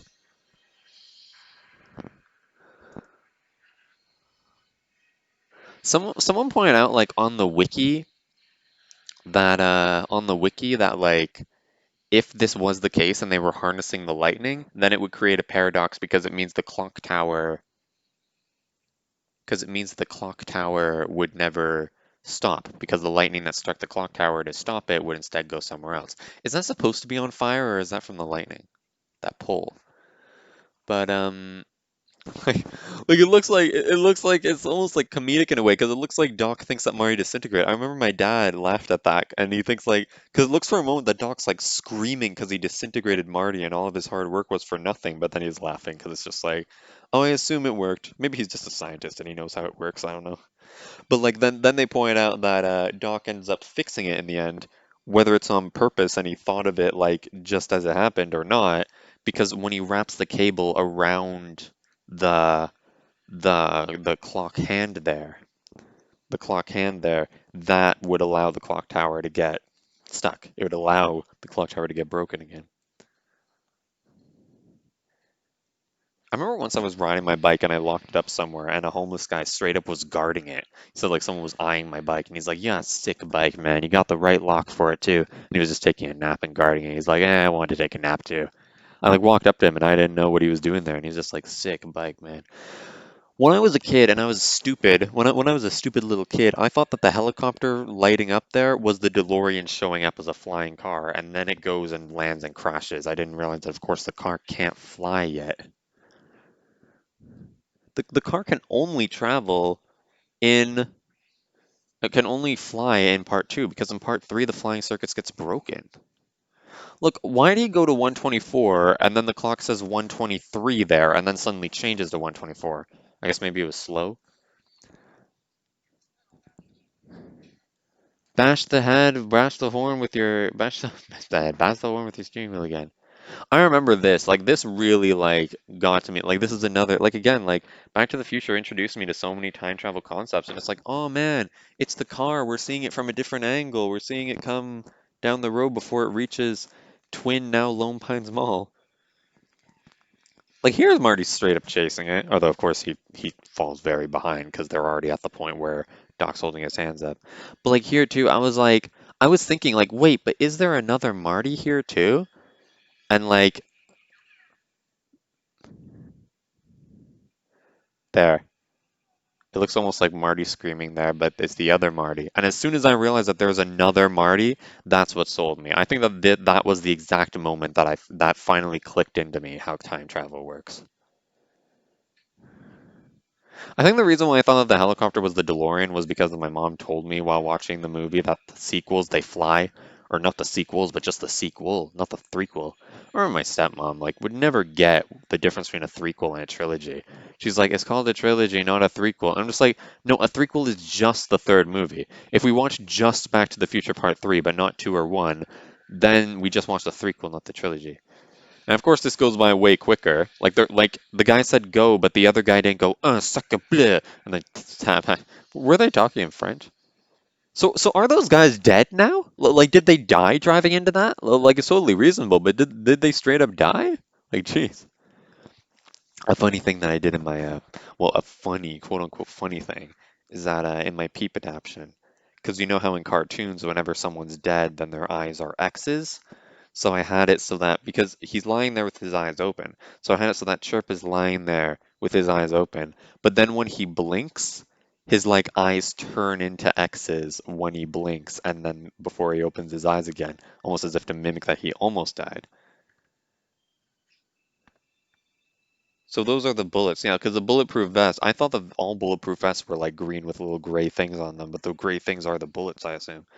And yeah, in my peep adaption, of course, it has it so that Chirp's dad was apparently hiding behind that white truck the whole time, and that he's the one who shows up. He's just like, "What about your dad? He told me all that talk about space-time continuum and all that." Well, sorry, I memorized this movie.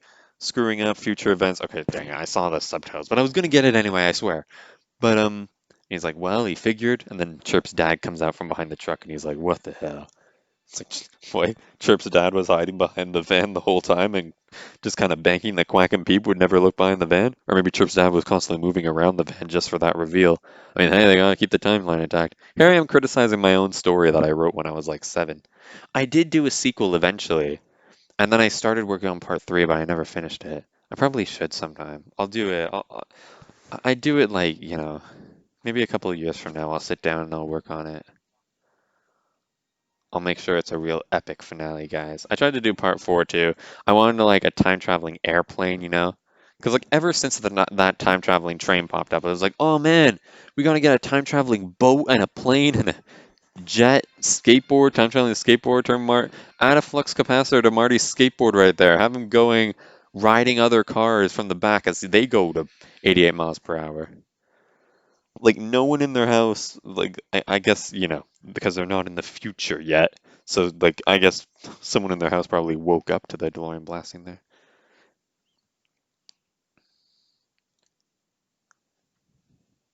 Plus, Marty isn't really that like, for people complaining about how Marty wouldn't be friends with Doc, because he clearly isn't like best friend or like I don't know, maybe he just forgot, but like he does like straight up forget. Doc had to call him and wake him up at 1 a.m.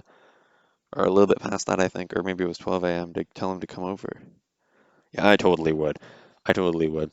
It's a shame that it never happens, but like guys, like I swear, like if we were friends and we like lived close to each other and you needed to call me at like 3, 4 a.m. in the morning and tell me to come over and do something, I would totally do it. I would totally do it. And it's not just being selfless, like I want to be like exciting. It's not like entirely out of the kindness of my heart. It's also because I just really want to do that. I really want to do something exciting. Or do you know what? If it makes you feel better, maybe I am just doing it out of the kindness of my heart. Sorry, man, I'm breathing in my microphone so much, like more than in my last one. I like how Marty had to look in shock because the house is cleaner.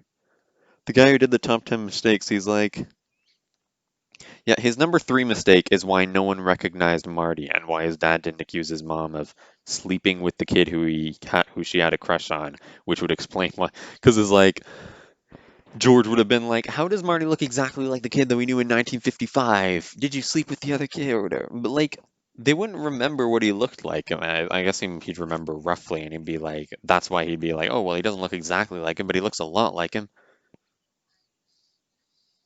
But like, he's like, in the beginning of the movie, the mother's a drunk, the father is a nerd, the who always gets picked on by Biff, and the siblings are just weird. But in the new timeline, the mother is hot, the father is a writer, the the siblings are successful, Biff respects them, and the house is cleaner.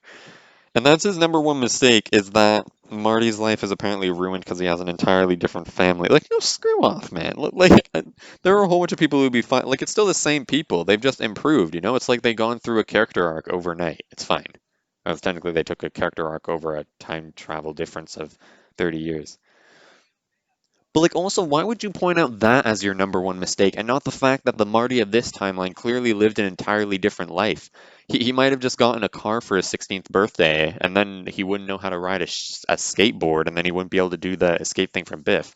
CinemaSins also points out that it doesn't make sense for George to lay Biff one punch and then Biff is like happily their slave. But it's like, that's not the case. Like that was what the whole point of George pushing that other guy away is that hang on, maybe if I do something like this, I don't know.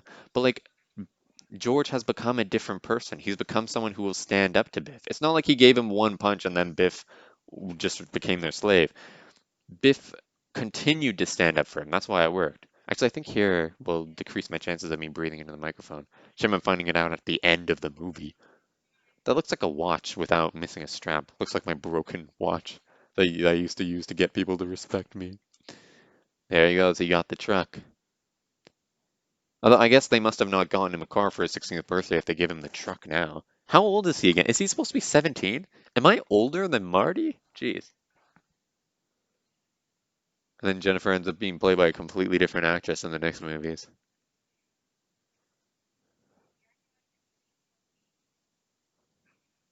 Personally, I gotta say though, I know that a lot of people are probably going to disagree with me on this, but I actually prefer. See, like here. So again, assuming this is timeline two, this is timeline two, timeline two, timeline two, timeline two, and then bam, timeline three. Supposedly there's a timeline where Doc returns to the future and then Marty doesn't see him for 30 years. Marty might be a little bit upset, although I'd probably get over it.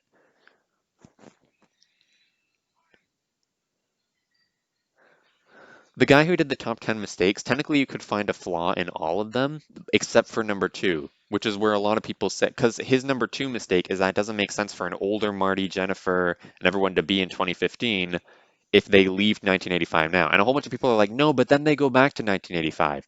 But no, guys, because it is a mistake, because this movie doesn't work like that. This movie works so that the timelines don't change until they go back in time. This is them leaving 1985, so there shouldn't be an older version of them in 2015 because they haven't gone back to 1985 yet to change the timeline so that they are there. Something's got to be done about your kids. Personally, here's my hot take that a lot of people would disagree with is that I prefer the actress who is there someone apparently there's a cameraman in the license plate there. I just think it's a shadow or a bin or a tree or something. Roads. Can't even see anything in those glasses. I mean, of course, they're not really driving. I remember when I was watching this and my grandma was like, "This is a really long movie, isn't it?" She didn't know that it ends right here. Like I was just like, "And credits," and she's like, "What?" And like it continues in part two. She's like, "Oh, yeah," but I kind of prefer the actress who plays Jennifer in part two and part three. She seems like more into the role. Like the Jennifer in that scene there seemed a lot more calmer than the Jennifer in part two when they redo the scene. The only reason that they redid the scene was because they had a different actress, probably. Now I know maybe people would prefer her to be calmer, but seeing as how Jennifer reacts to being in the future, it would like it would like make sense for her to be like a little bit more wacky or whatever. I don't know, it's weird. Because Jennifer is definitely a lot calmer in part one than she is in part two. although she becomes calmer in part three. And it is good that even though the people working on the movie didn't want Jennifer to be in the car, they still kept up the continuity. And before they put her asleep for two movies, they at least had it so that Jennifer reacts to the time machine. She reacts to the time machine and being in the future before being put to sleep. But yeah, so that's Back to the Future. I can't believe that's already over, man. Like that just fly by. That didn't even feel like an hour. How long is this movie? Oh my God, this is 2 hours. It didn't even feel like an hour, and it's 2 hours. Oh, I saw a ghost. Whenever I see something out of the corner of my eye and I think it's a ghost, I'm like, hey, make it so that the coronavirus never happened. Anyway, that was Back to the Future, one of my favorite movies. I would have to rate it higher than Star Wars. I don't know why, but like when it comes to objectively, film-wise, how would I rate it? Okay, I would say, do I really want to put writing? Wait, how long do I have? I have 3 minutes to make my rating, not even. But because that's when the credits end. Do I really want to give the writing a 10? Would you guys be ticked if I gave it a 10? Or maybe I should give it a 9 because like the mom falling in love with the son is a little bit weird. I feel like some of the jokes fall a bit flat, especially now in this society, but it is 1985. But in the context of it being made, I think it's perfect writing. I think, like, of course, like it's like a bit nitpicky to say, like, oh, well, how'd they know the exact second that the clock tower would go off? Um, I, I'd get, I'm giving the writing a 9.5. Directing is 10. Acting, honestly, acting is 10. Acting is 10. I might as well just give the writing a 10, but no. Okay, writing gets a 9.5 because it's a little bit worried by modern society. Marty was wearing a headset when he rolled into Twin Pines Mall, just like the one I'm wearing. And the music is definitely a 10. Music is definitely a 10. So hey, the movie's almost a solid 10. So, hey, so apparently my average rating for this movie is 9.875, so almost perfect 10.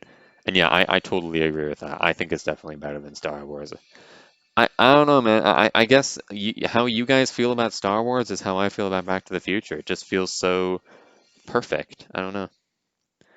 But yeah, so thank you guys so much for watching this video. I really hope you enjoyed it. If you did, please leave a like so I know that you enjoyed it. And if you didn't like it, please leave a dislike so I know you didn't enjoy it. Leave a comment down below if you liked it. Tell me why, because it feels awesome and get some motivation and encouragement. If you didn't like it, please leave a comment down below saying why you didn't like it so that I can improve for next time. Otherwise, we won't be able to improve. Just your tier, dislike, as if we're like. And subscribe so that you know when my next video comes out. Sorry, am I messing that up? I'm just kind of saying it from muscle memory in my jaw rather than focusing on what I'm actually saying. But thanks again so much for watching, and as always, I'll see you next time. Ironically, in 5 minutes, I have to leave to go to a church to go meet someone. But yeah, I'm meeting someone in the pandemic. It's great. Oh, and here's the end of the credits. Sorry, not meaning to brag. We can do this, guys. We can do it. We can do it. Okay, end of the credits. Let me know what movie you guys want me to do next, if there is one. We're just gonna work through them all. God, am I gonna have to do like the dumb movies? 50 Shades of Grey. That'll be a real desperate day indeed. All right, guys. Thanks guys so much for watching, and as always, I will see you next time. Can't believe I screwed that up. Bye-bye. Testing, testing, 1, 2, 3. Testing, testing, 1, 2, 3. Testing.